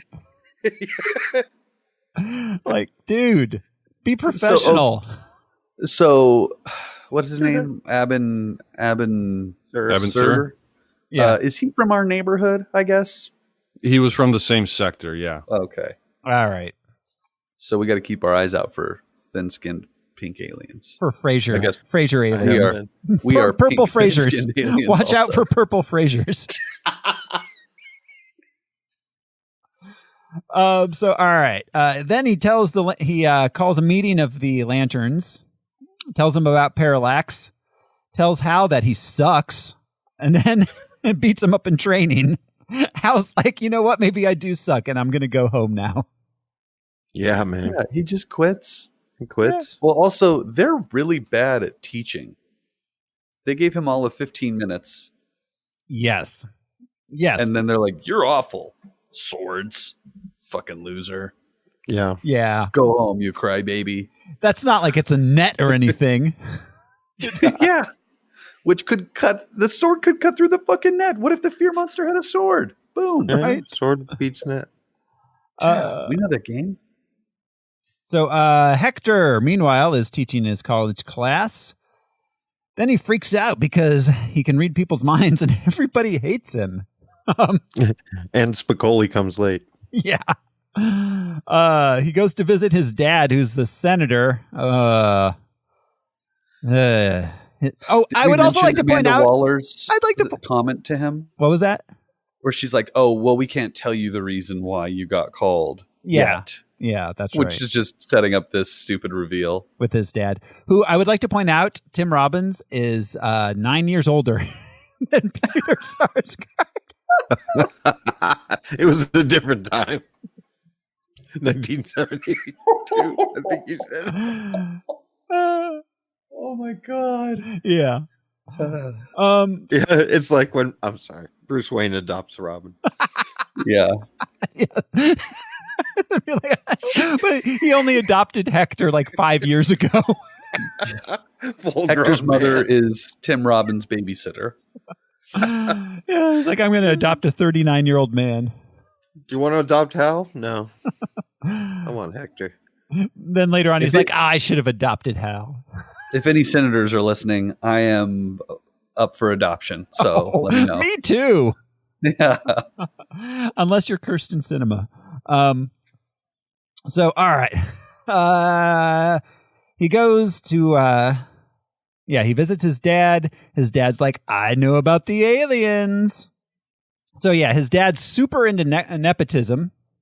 Hector reads his mind, though, and it's like, his dad's like, I don't like you very much, son. It's like an erotic level of nepotism. He's like, this is how the world works, son. Yes. You feel it in your loins. It's like, what the fuck, Dad? Like, I don't want this job. And everyone's thoughts are so scripted. You know, in this moment, Tim Robbins is like, what a disappointment. He's never going to make it. It's like, dude, I have a job at the community college. What the fuck? Yeah. Well, and Tim Robbins probably thought that Hector's entire life, you know? It's just weird to have those very succinct thoughts at that moment. That moment, yeah. Instead of, you know, because someone you know or love, a family member, you'd be like, oh, Jesus. Or like, this guy again. Yeah. But he's like, I don't like him. He will fail. Yeah, it would probably be something like, this shit again. What am I going to have for lunch? I don't know. Right. Does my secretary not wear a bra? My balls itch. Like, that's what thoughts are like. Yeah. That's what thoughts are like, yeah. All right. So, meanwhile, in space, something I will say often in this episode, Parallax defeats a group of a dozen Green Lanterns with a net, which they thought was the best plan for defeating the greatest threat the universe has ever known. It kind of is a SWAT team mentality, though. Yeah. Yeah. Because they have to exhaust every option before they storm in and kill you. There's no clever Green Lanterns whatsoever. They're all just like cops, I guess. Yeah. Yep. I guess rank and file. Yeah. Not even SWAT team. Yeah. Like you'd think that you'd be like, these are the 12. We'll draw him off the planet, and then we'll pincer move him when he gets away from the planet or something. Like, no, these guys. Yeah, but these are supposed to be the special ones. These are the ones Sinestro personally chose to go on this mission. Sinestro specifically said they are the strongest lanterns. Right. You know, like you'd think that you'd have like, well, we've got a strategist. We've got a guy who's really good with his imagination. We got this chick who paints with her fingers. And then we got like 4 or 5 strong dudes to like hold whatever painting person comes up with, you know? We've got the guy who figures out, hey, let's punch him into a sun. Yeah. No, it's like every time we've seen, some sort of otherworldly evil, and then a bunch of beat cops show up. Yeah, exactly. Yeah. They've been writing tickets and shit. All of a sudden, they're the first line of defense between Dr. Doom and, Well, right. And they all show... Yeah. Okay. Yeah. So... Yeah, this not that you would send detectives, but you would send dudes in tactical gear with tanks and all that shit. Yeah, not the guys, uniformed cops who were like with their radar. And their 6-bullet revolvers. Yeah. Oh my God. Yeah, no, to this day, they show those cops showing up. In everyone. But a school shooter, we get the SWAT guys. Yep. All right. So, let's see. Sinestro goes back to the Guardians and tells them that Parallax is stronger than 12 dudes in a net. They tell him that he was once a Guardian and he decided to use the power of fear. Why do they have from the Forbidden Chamber? So they've got a Forbidden Chamber. That's open air. Yes. It's not inside. It's outside. No, it's not. That's not a chamber. But also, why do they have the Forbidden Chamber? Why do they have the big fear battery? Well, and of course fear is more powerful because fear and will are not opposites. No! Those are not two sides of a coin. You can have a strong will and be afraid. Yes. Yes, you can. It's courage. Courage is the opposite of fear. Fear is universal. Is that what they're implying? Is that will and courage are the same thing? And like for the first time ever, like someone from Earth is like, you mean courage, right?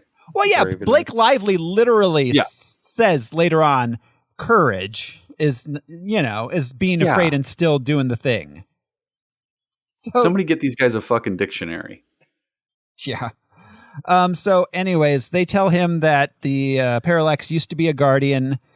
He wanted to use fear to stop bad stuff. It's unclear why they needed extra fear powers. What was happening that they needed the extra oomph for? Like, there wasn't like an existential threat coming or anything. Superman. That's like Batman. They're always prepared for Superman. Yeah. That has to be it. But he became consumed by the fear and became evil. Sinestro tells them that the only thing to do to fight this good guy who decided to use the power of evil and became evil himself is for a good guy to use the power of evil. Yeah. Fight fear with never fear. goes wrong. Yeah. Never. The only thing fear has to with fear is fear itself. Right. Or something. I don't know. Yeah. What a base, like, primal attitude. Right. They're cops. That's true. Fight or flight on both sides. Yeah. Like, we don't prevent crime. We avenge crime. Right. We step in the middle. Yeah. Yeah, we're not going to stop them from robbing your house. We're going to fill out some paperwork later. Yeah, they're not going to stop him from eating 2 planets. They're going to wait for him to show up on their planet. Yeah, collateral damage. Yeah. So, all right, back on Earth. There's the big party. It's so insane. Oh, my God. All right, so much to unpack with this scene. Yeah. So, the first being the way Hector drinks martinis. Yeah. Like he spilled the drink on the counter. It's too full and he's just got to sip it off the top. His mustache gets inside. It gets all slurpy. It was pink. That was not a martini. No, that was like a what is a that? Strawberry teeny? Maybe Cosmopolitan. Yeah. Cosmo, What is yeah, that drink? What is the drink that the Sex and the City girls always drink? I think Cosmos, Cosmos. Was it Cosmos? Yeah. Yeah. Right, he's the reverse of Donald Trump, who requires 2 hands to drink. No anything. No hands. All he needs is his mustache to get real slurpy up in there. That's his party trick. Is watch me drink this drink from the edge of the table. With no hands. It's all-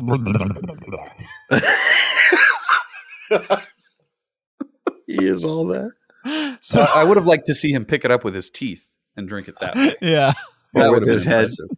Or just with his big. but he does it way too His fast, and brain. it just splashes over his bald head, which He throws a Cosmo in his own face. he's like, "That's what I get for coming on to Blake Lively." For being Yeah, a bitch. We get some serious incel vibes from this guy. Oh God, Oh my God. he Like is so much, serious especially insane. 4chan neck Yeah. beard as hell. Yeah, Yeah. Yeah.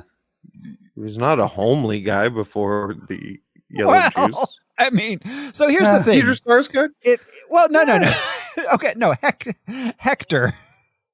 Yeah, he had the big forehead anyway. So if your hairline starts back here, then you can't grow the back of your hair out. That's Are you kidding me? balding 101. I mean, Jesse Ventura What? pulled off that look for like 20 years. Every 65-year-old ex-hippie has a fucking ponytail and nothing on top. No, Realistically, but they shouldn't.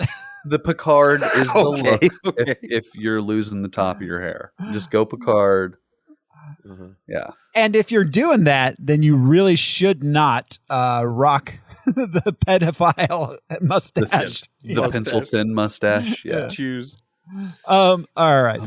So Carol saved the government contract, and somehow Hal takes credit for that.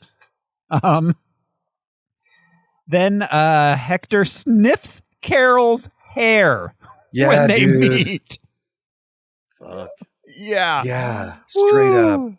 smells her like he is an animal and like she is another animal. I mean, Yeah. oh, it Leans was so in weird. and sniffs her hair. And has like a big sheet-eating grin because she smells so good. Yes. She smells like a girl. She smells like fucking brown hair dye.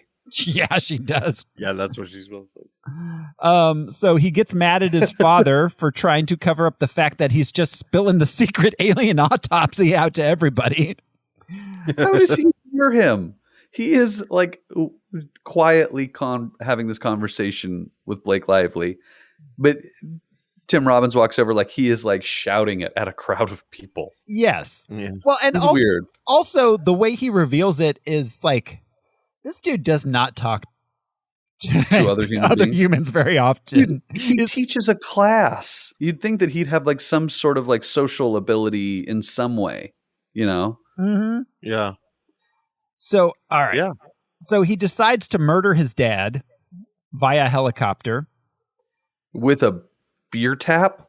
Yeah. The beer tap shoots off, hits the back of the thing. I mean, from what I understand, a helicopter's that's fairly realistic because the slightest ping and a helicopter is going to kill you. I will never get in a helicopter. No, with the exception of the fact that no one dies. The I mean, helicopter. realistically, helicopters can take quite a bit. Hitting with a beer stein, if you still got a tail rotor, all the tail rotor does is stop it from rotating. Like the helicopter will spin if you get rid of the tail rotator. It reverses the spin. Right. He didn't shear off the tail of the helicopter. No, he didn't. He didn't.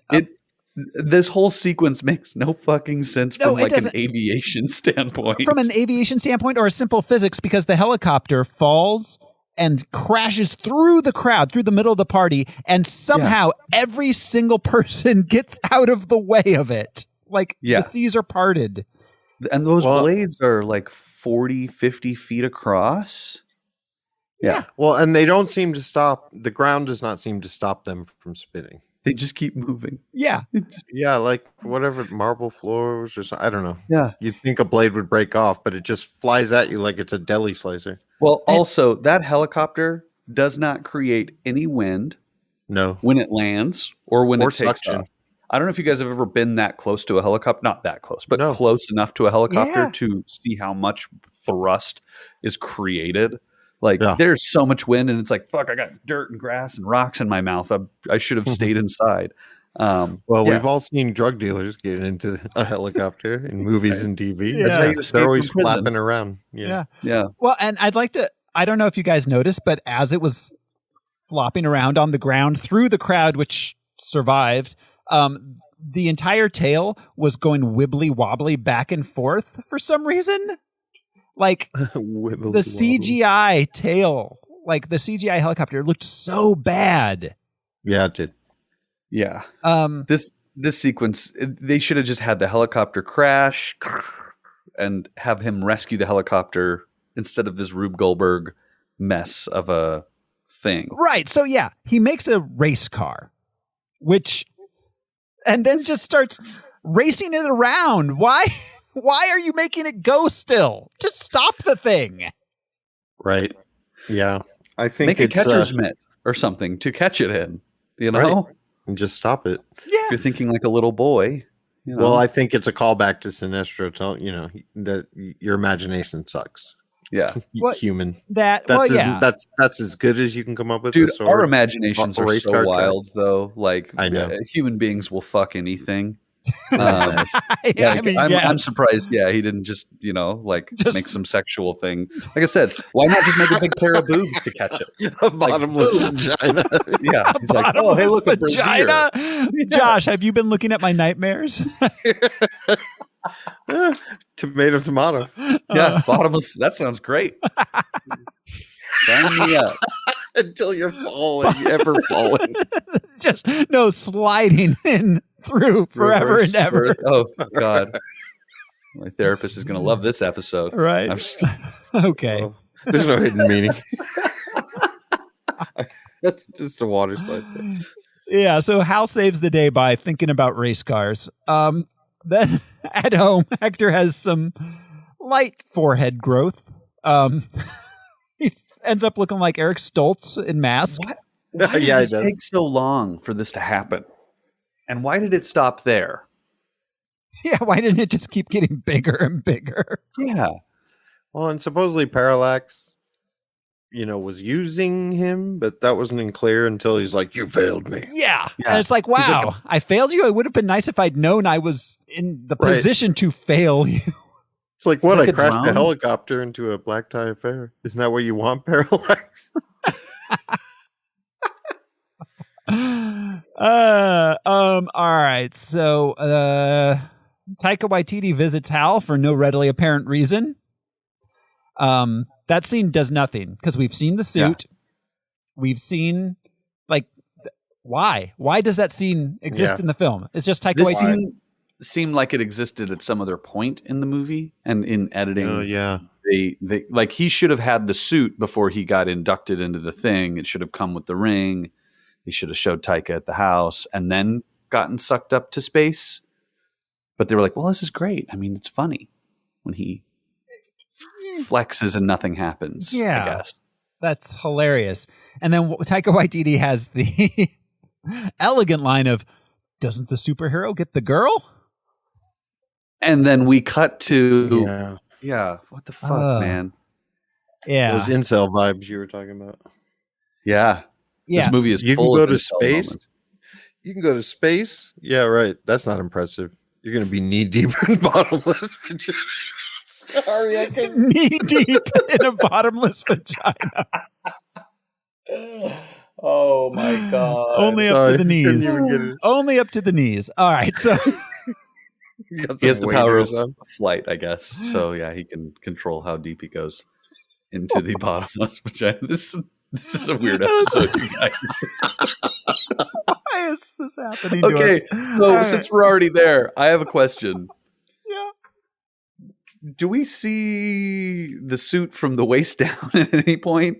Because it seems pretty form fit. Oh, we see him. Yeah. I mean, we see him. He has him like a David Bowie codpiece thing going on, right? Sure. Because we see him in those sweatpants. Yeah. But you don't see him. Yeah, and then he suits up. Does it work as protection? Like, could you keep the suit on and go swimming in you a mean bottle? Like birth control? Yeah. Like, is it a prophylactic kind of thing? Like, could he? I mean, yeah, maybe, like, but would he feel anything? Get busy in the back of his squad car. I assume that it's like it feels like skin still, like he can feel contact. But similar to Mystique, his clothes just disappear into it.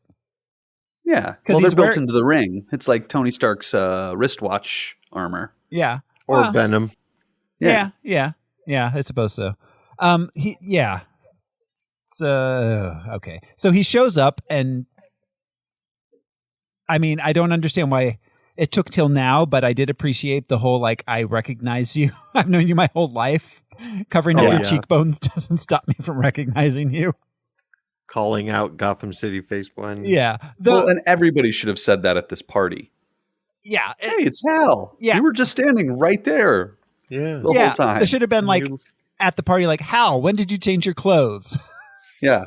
Why are you wearing that? Yeah. Can we see your dick? Why did someone draw a green magic marker mask onto your face? Why are your pupils or your irises white? Yeah. And seriously, that goddamn mask, that CGI mask, I mean the CGI outfit in general, but that mask looked so terrible. Yeah, I don't have that the many only complaints about lantern. the suit. Just questions. Oh yeah, other lanterns don't conceal their identity. No. Or at least the ones we saw. And also, why do the aliens think that will conceal his identity? Right. Yeah. He should have a bag or something over his head, or like a, Yeah. It's like another a person's face. It's like a luchadora mask. Like a Nixon mask that's just green. That's money in the bag. Yeah. So, all right. So him and Blake Lively flirt and bond. He gives her some jewelry, which is going to disappear real fast. Yeah. He gives her a green pearl necklace. Gross. Which answers that question. By the way, kids, if it's green, see a doctor. If you can imagine your dick being bigger. Yeah, dude. Yeah, just imagine a bag of them. Be like that would work well with the bottomless vagina. So okay, this is the question: is some of us have very active imaginations. Some of us, yeah. How do I control what is an apparition that is created and what I just think about, because that could be really problematic. Yeah. It's will, but yeah, it's a good point. The regular frequency of my imagination, I would be running into trouble. Constantly. Yeah. Like, shit, I made a tank. Whoops. Shit, I imagine murdering that person. They cut me off in traffic and I imagine them exploding. Oh, whoops. Well, yeah, and then there's the I imagined myself turning into traffic for a split second. Damn it. Yes, exactly. All those fleeting, Yeah, those intrusive thoughts. Yeah. Yeah. See a doctor also if your thoughts lead you to thinking of driving into traffic. Or and don't take Parallax if you're allergic to Parallax. The erection lasts more than 4 hours. Take off the ring. Take off the ring. What if it was a different kind of ring? That's kind of its purpose. So the it's doing its job. Yeah. All right. So they're having still probably take a break after 4 hours. That's all I'm saying. They're having a grand old time when he says he quit being a Green Lantern, and she's like, "You quit everything. You suck." And so he takes her home. Then Angela Bassett shows up at Hector's house. She's like, "Hector, I think you should come with me." He's like, "Why? My head always does this. I feel great." I got stung by a bee.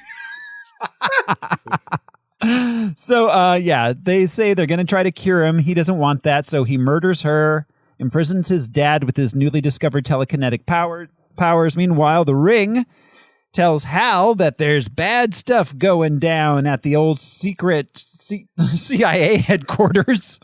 In Langley. The Ring blinks twice, and this is the first time that we've gotten the alert to trouble. Yeah. Yeah. It's been a peaceful day in this entire sector of the universe. Yeah. These hundreds of thousands of planets are all fine today, luckily for him. No fender benders. Yeah. No domestic violence. Yeah. So,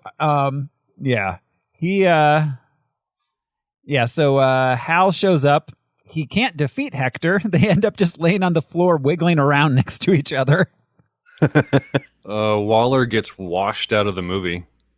Yes. Yeah. I don't think she's dead yet. No, he saves her. Yeah. Green Lantern. Oh, he does save her. Well, she's not after dead. After she is adhered to the glass.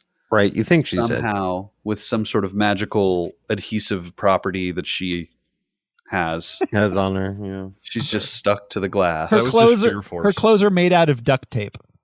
Yeah. She's got one of those duct tape suits that you can, Yeah. But Hal breaks the glass and sends her down that tube. Flushes her out of the movie. Yes. Flushes her out. Yep. Well, and then and so then, let's see. This is the point where Hector we find out he has telekinetic. Well, no, I guess the helicopter was telekinetic, but he can control it a lot better now. So he kills his dad. And then he tells Hal through his space telepathy that let's see. Parallax sees that Hal has the ring of Abin's sewer. He's heading to Earth to destroy it before he heads over to destroy the Guardians. And he tells Hal through space telepathy that he's on his way. And then Hector just kind of scrabbles away into the rubble. Yeah.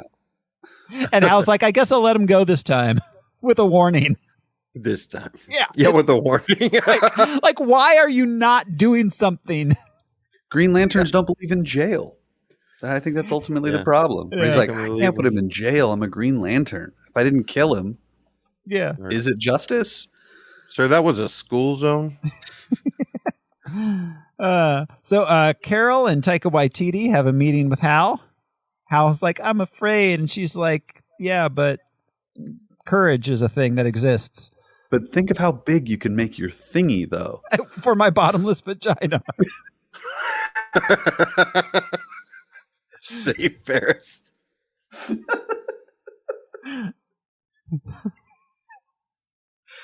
Bottomless vaginas, Tuesday nights. On Harmless Phosphorescence.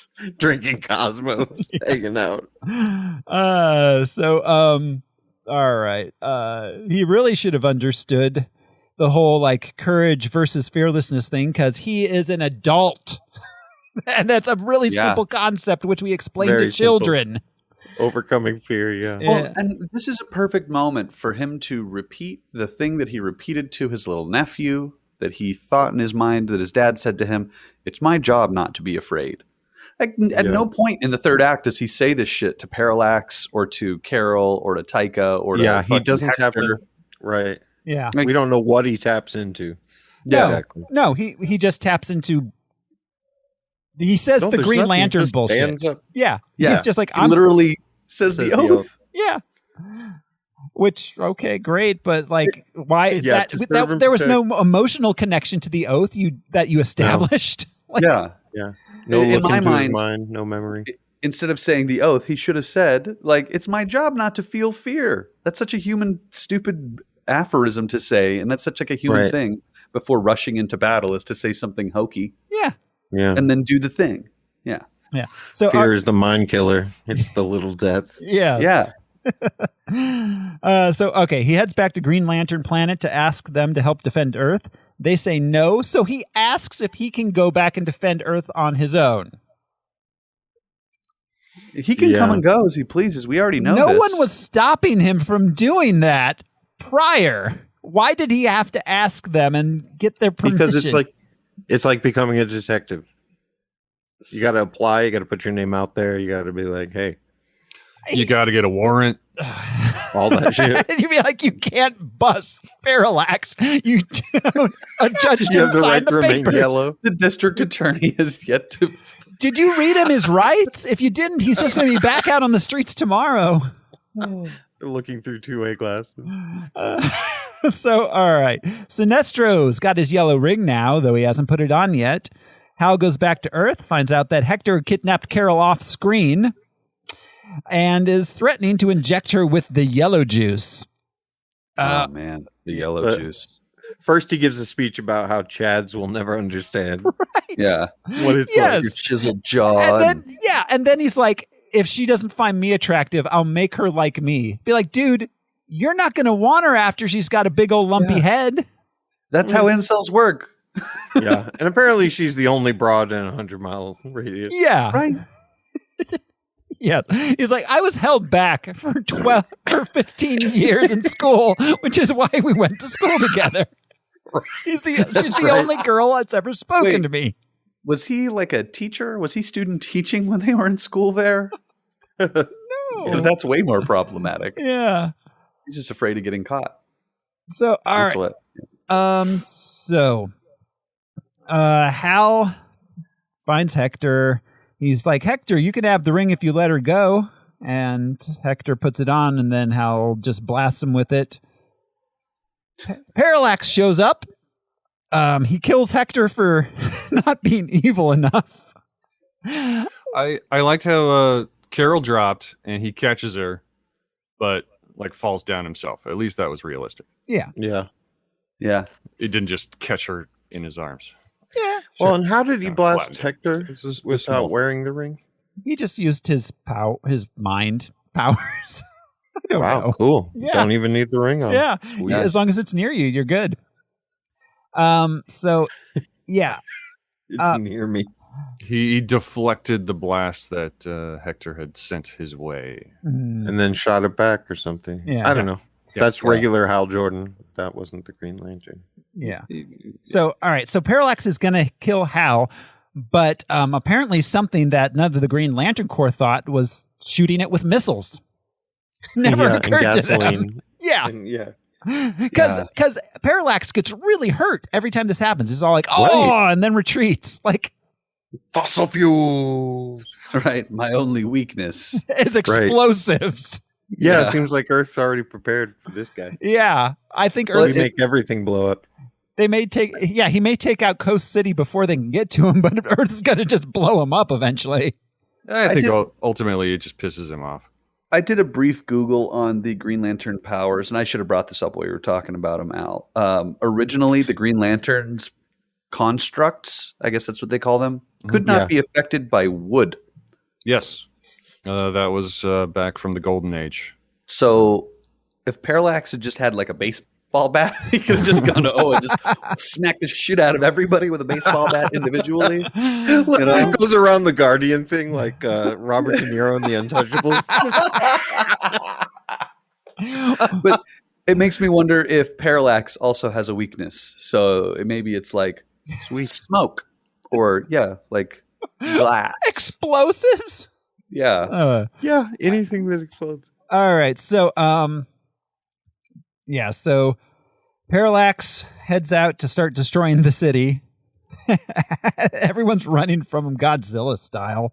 Hal shows up and fights him, saves some civilians. Parallax tries to scare Hal, but Hal's got his positive affirmation. He's good enough, he's smart enough, and gosh darn it, people like him. He's been listening to like a Brene Brown podcast the whole time. I'm a strong, independent woman who don't need no Parallax. Smile meditation, here we go. Get me ready. I'm going to quit smoking. I'm finally going to get that bottomless vagina lift. I tell my boss to give me a raise. But first, save the Earth. So, all right. He flies into space. Parallax chases him. They fight through the asteroid belt. I assume that's Earth's asteroid belt, despite the fact that the asteroids are way, way closer than in the actual asteroid belt, which is between what is it? It's between Mars and Jupiter. Yeah. They're not that close together. I think this is just a separate debris field. Oh, okay. One of those debris fields that surrounds Earth. We didn't see Venus or Mercury get destroyed off screen. That's what this is. No, but we saw a Verizon satellite get thrown and then disintegrated. Everybody's cell service went down. So all right. Yeah, that's the Kuiper belt, right? Or is that the other asteroid belt? That's way out. That's the further out one, past Pluto, Uranus, or whatever. That's past Maelstrom. So all right. Hal decides to lead him to the sun. It takes roughly 20 seconds to get there from Earth. How long does light take to get from Earth to the sun? That's a great point. A minute and something at least? No, 8 minutes. 8 minutes. That's 8 minutes? Yeah. Holy shit. Yeah. Well, and Parallax is just kind of moving through the universe. He's like, I'm a smoke octopus, basically. A smoke. The rules don't matter. No. The points are made up. All right. So at this point, Hal leads him into the area of the sun's gravitational pull, or at least the point where he can't fight his way out from it, and then punches him into the sun, which no one ever thought to sun do. punch. Hal starts to fall into the sun, but luckily Sinestro and the other Green Lanterns arrive just in time to pull him out. To pull him out. You motherfuckers! Why weren't you here 10 minutes ago? Fuck you guys! Just gotten in the way and told him that he couldn't do it. Yeah. Sure. They should have just been sending one lantern at a time. It turns out. That's right. They get scared in groups. Yeah. Which is the opposite of humans. Yeah. Yeah, for real. So back on Green Lantern Planet, Sinestro's all like, before I didn't like Hal Jordan, but now I think he's great. Have you seen him throw an uppercut? He can punch guys into suns. Again, that's a cop trope, you know. At the end, the captain pins the medal on him, begrudgingly, like, "Oh, Mac Taggart." That's funny because I had McNulty in my brain. That's good too. They're all "Viva la Hal Jordan!" Raise your greens into the sky. Raise your rings. All the party people in the house say, "Hey!" Yeah. So they show all the Green Lantern green things shooting into the sky from different parts of that planet. Yeah. did they just gather? Was there like remote viewing parties? Like, like there's too many Green Lanterns to all fit in this one hall. So some of you are going to have to watch it on closed circuit TV. Yeah, they've got like the extension halls outside. Yeah. All right. So back on Earth, Hal and Carol are together now, I guess. He's fully embraced being a Green Lantern. As he flies into space, we roll credits. But wait, there's more. In a mid-credit sequence, Sinestro puts on the yellow ring and turns yellow for the inevitable sequel, which is coming any day now. It means he's an X-Men now, right? And it was all yellow. Woo, and that is that movie. Fuck this movie, man. Yeah, this movie was terrible. Yeah, blah. So we've already spent a lot of time on this movie. Let's see. I'm going to go through the unanswered questions we haven't addressed yet. Let's see. Actually, we've gone through a lot of these already. Oh, here's one. So why do the Lanterns do everything on, what is the name of the planet? Oa? Oa. Why do they do everything on Oa outside on rocky outcroppings on cliffs and things? Do they not ever go inside on this planet? It's sort of like Krypton, where it's like you look at all those weird crystal structures and you're like, how does life happen? Yeah, but how does commerce happen? How does energy transference happen? You know? But but they have buildings. We see buildings, but they never go inside buildings. No. They're hotels and insurance companies. Yeah. There's got to be a conference room somewhere like that they could meet in instead of on a rocky outcropping cliff. And the planet serves one purpose, which is the like meeting point for Green Lanterns. Yeah. You'd think they'd have like an arena. So everybody got like a clear line of sight. And it's like, nah, we just hang out in this little canyon here. Or like a Supermax prison, like you said. Yeah. Why wouldn't they have that? They do it in Guardians of the Galaxy. It makes perfect sense. Yeah. Well, and they have the green battery thing there. It could run a prison on its own, probably. Right. You could construct it. Yeah. Okay. So, let's see what I got. Let's see. Oh, so Hal quits being a Green Lantern. And no one's like, okay, well, can you return the ring and lantern? No? Okay. I guess just hold on to it for us. Well, he'll die at some point. It'll find a new owner, I guess. They're probably bylaws. But you get to just have your service weapon and mess around with it until they rehire. Yeah. They're not good cops. No, they're not. They're the only cops we have. Yeah. Let's see. Yeah. Okay, so at the end, he says, the bigger you are, the faster you burn. That's not really an unanswered question. That's just patently not true. Not true. Yes. The larger the lump of coal. Yeah. Technically, it should be the more mass you have, the quicker you will be drawn into a gravitational well. Yes. Yeah. Like, doesn't change that line. That just doesn't pop. Yeah. No, it doesn't. So all right. I have. Do you have more? I had one more, but do you want to go ahead and do yours, Al?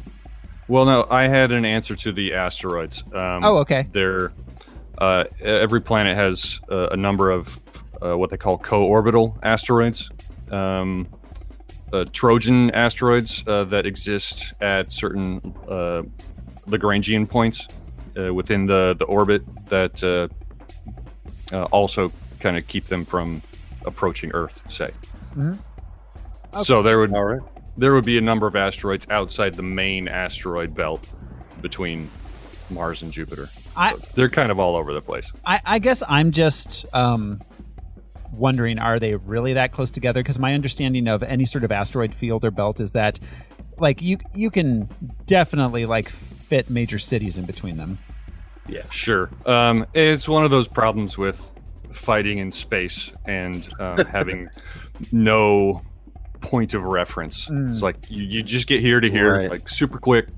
No worries. Just No horizon Yeah. to race across. So, all right.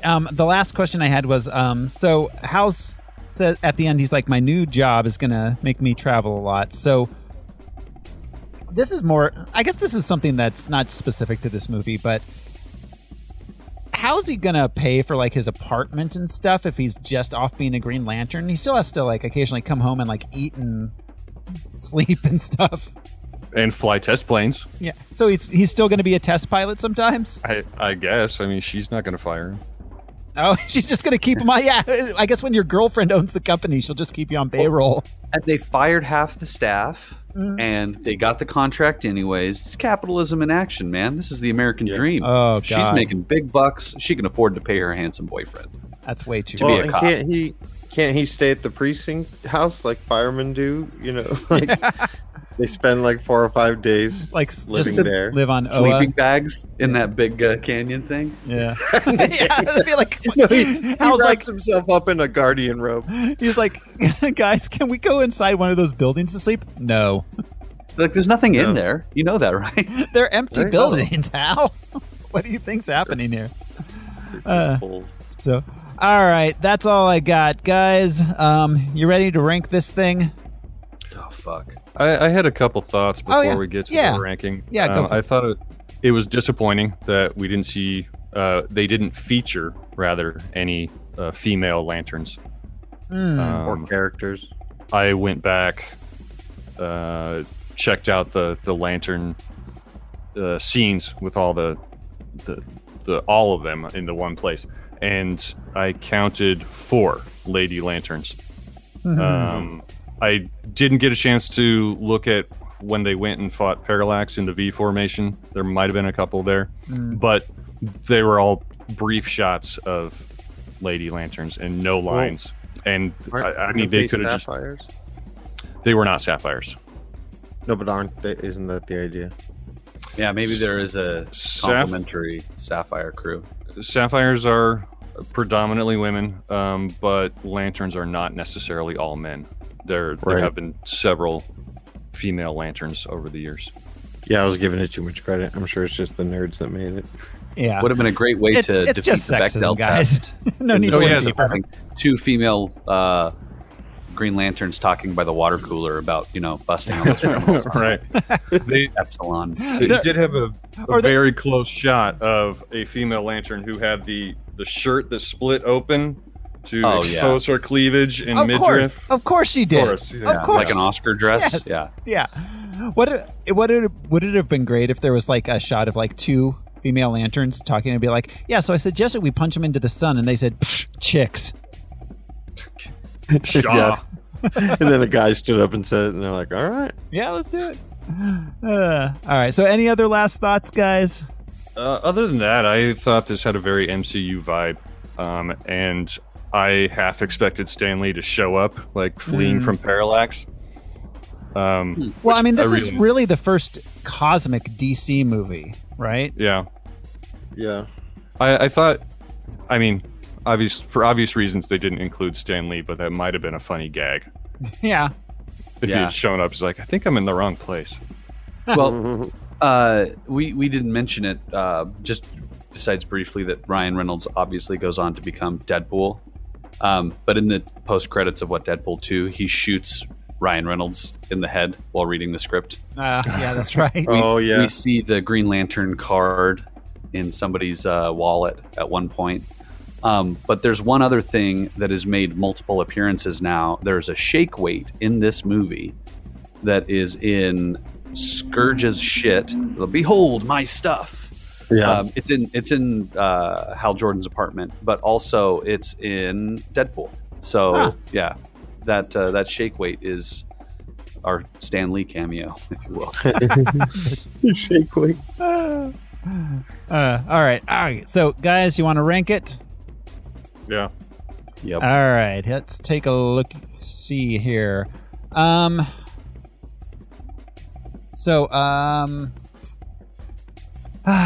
was thinking starting.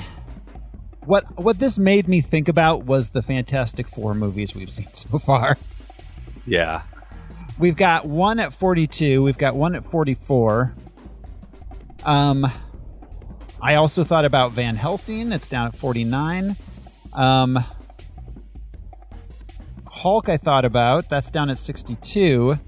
I don't know. Do you guys feel like somewhere in this 20 range is a good place to start? Yeah.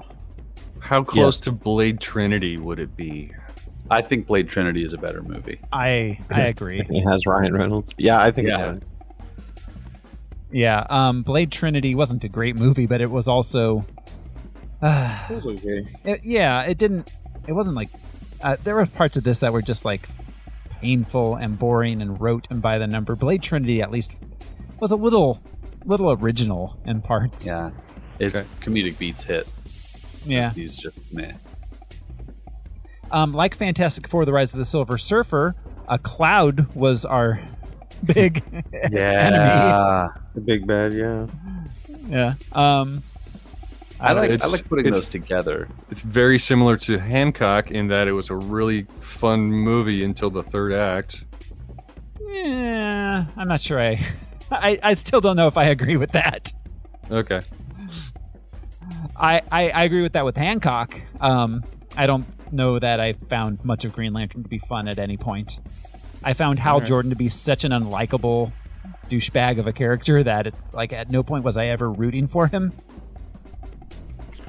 Yeah, but I thought it was fun to see the lanterns and the different aliens, and it was kind of just I found it to just be a big early 2000s CGI mess. Like, I didn't see a whole lot of difference between that and like Attack of the Clones. Other than, obviously the state of CGI got better. But I mean, that was my personal take on it. How does it compare to Ghost Rider?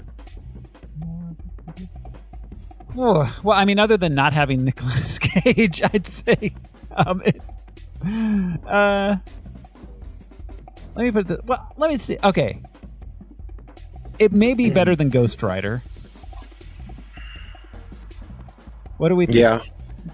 Spider-Man 3 It didn't have a foot race, so I mean, I don't know if it's better than Superman in the moment. There were very few oranges. Yeah. Spider-Man 3. Is this better than Spider-Man 3? God, it's really bad. No.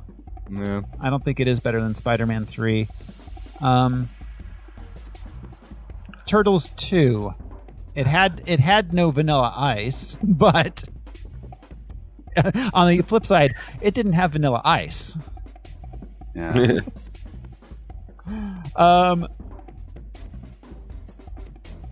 Below Turtles 2? Below that is. Okay, Al, I dig that. What are your thoughts, Al?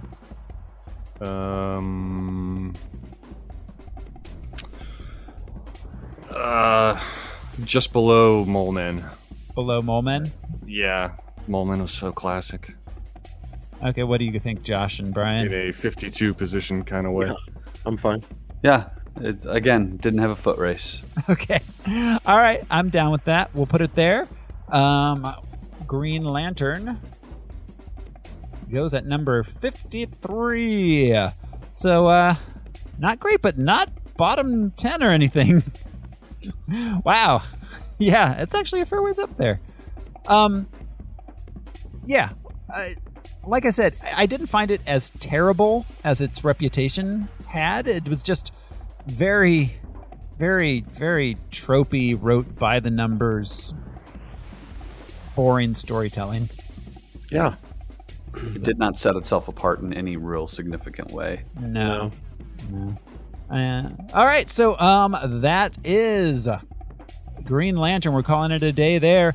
Our next movie, and not the brightest day.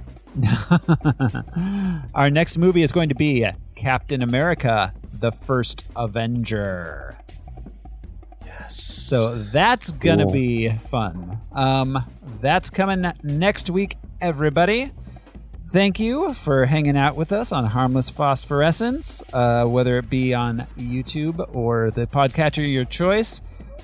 This has been your host, Throw Smiley, and this is the worst 11th birthday party I've ever been to.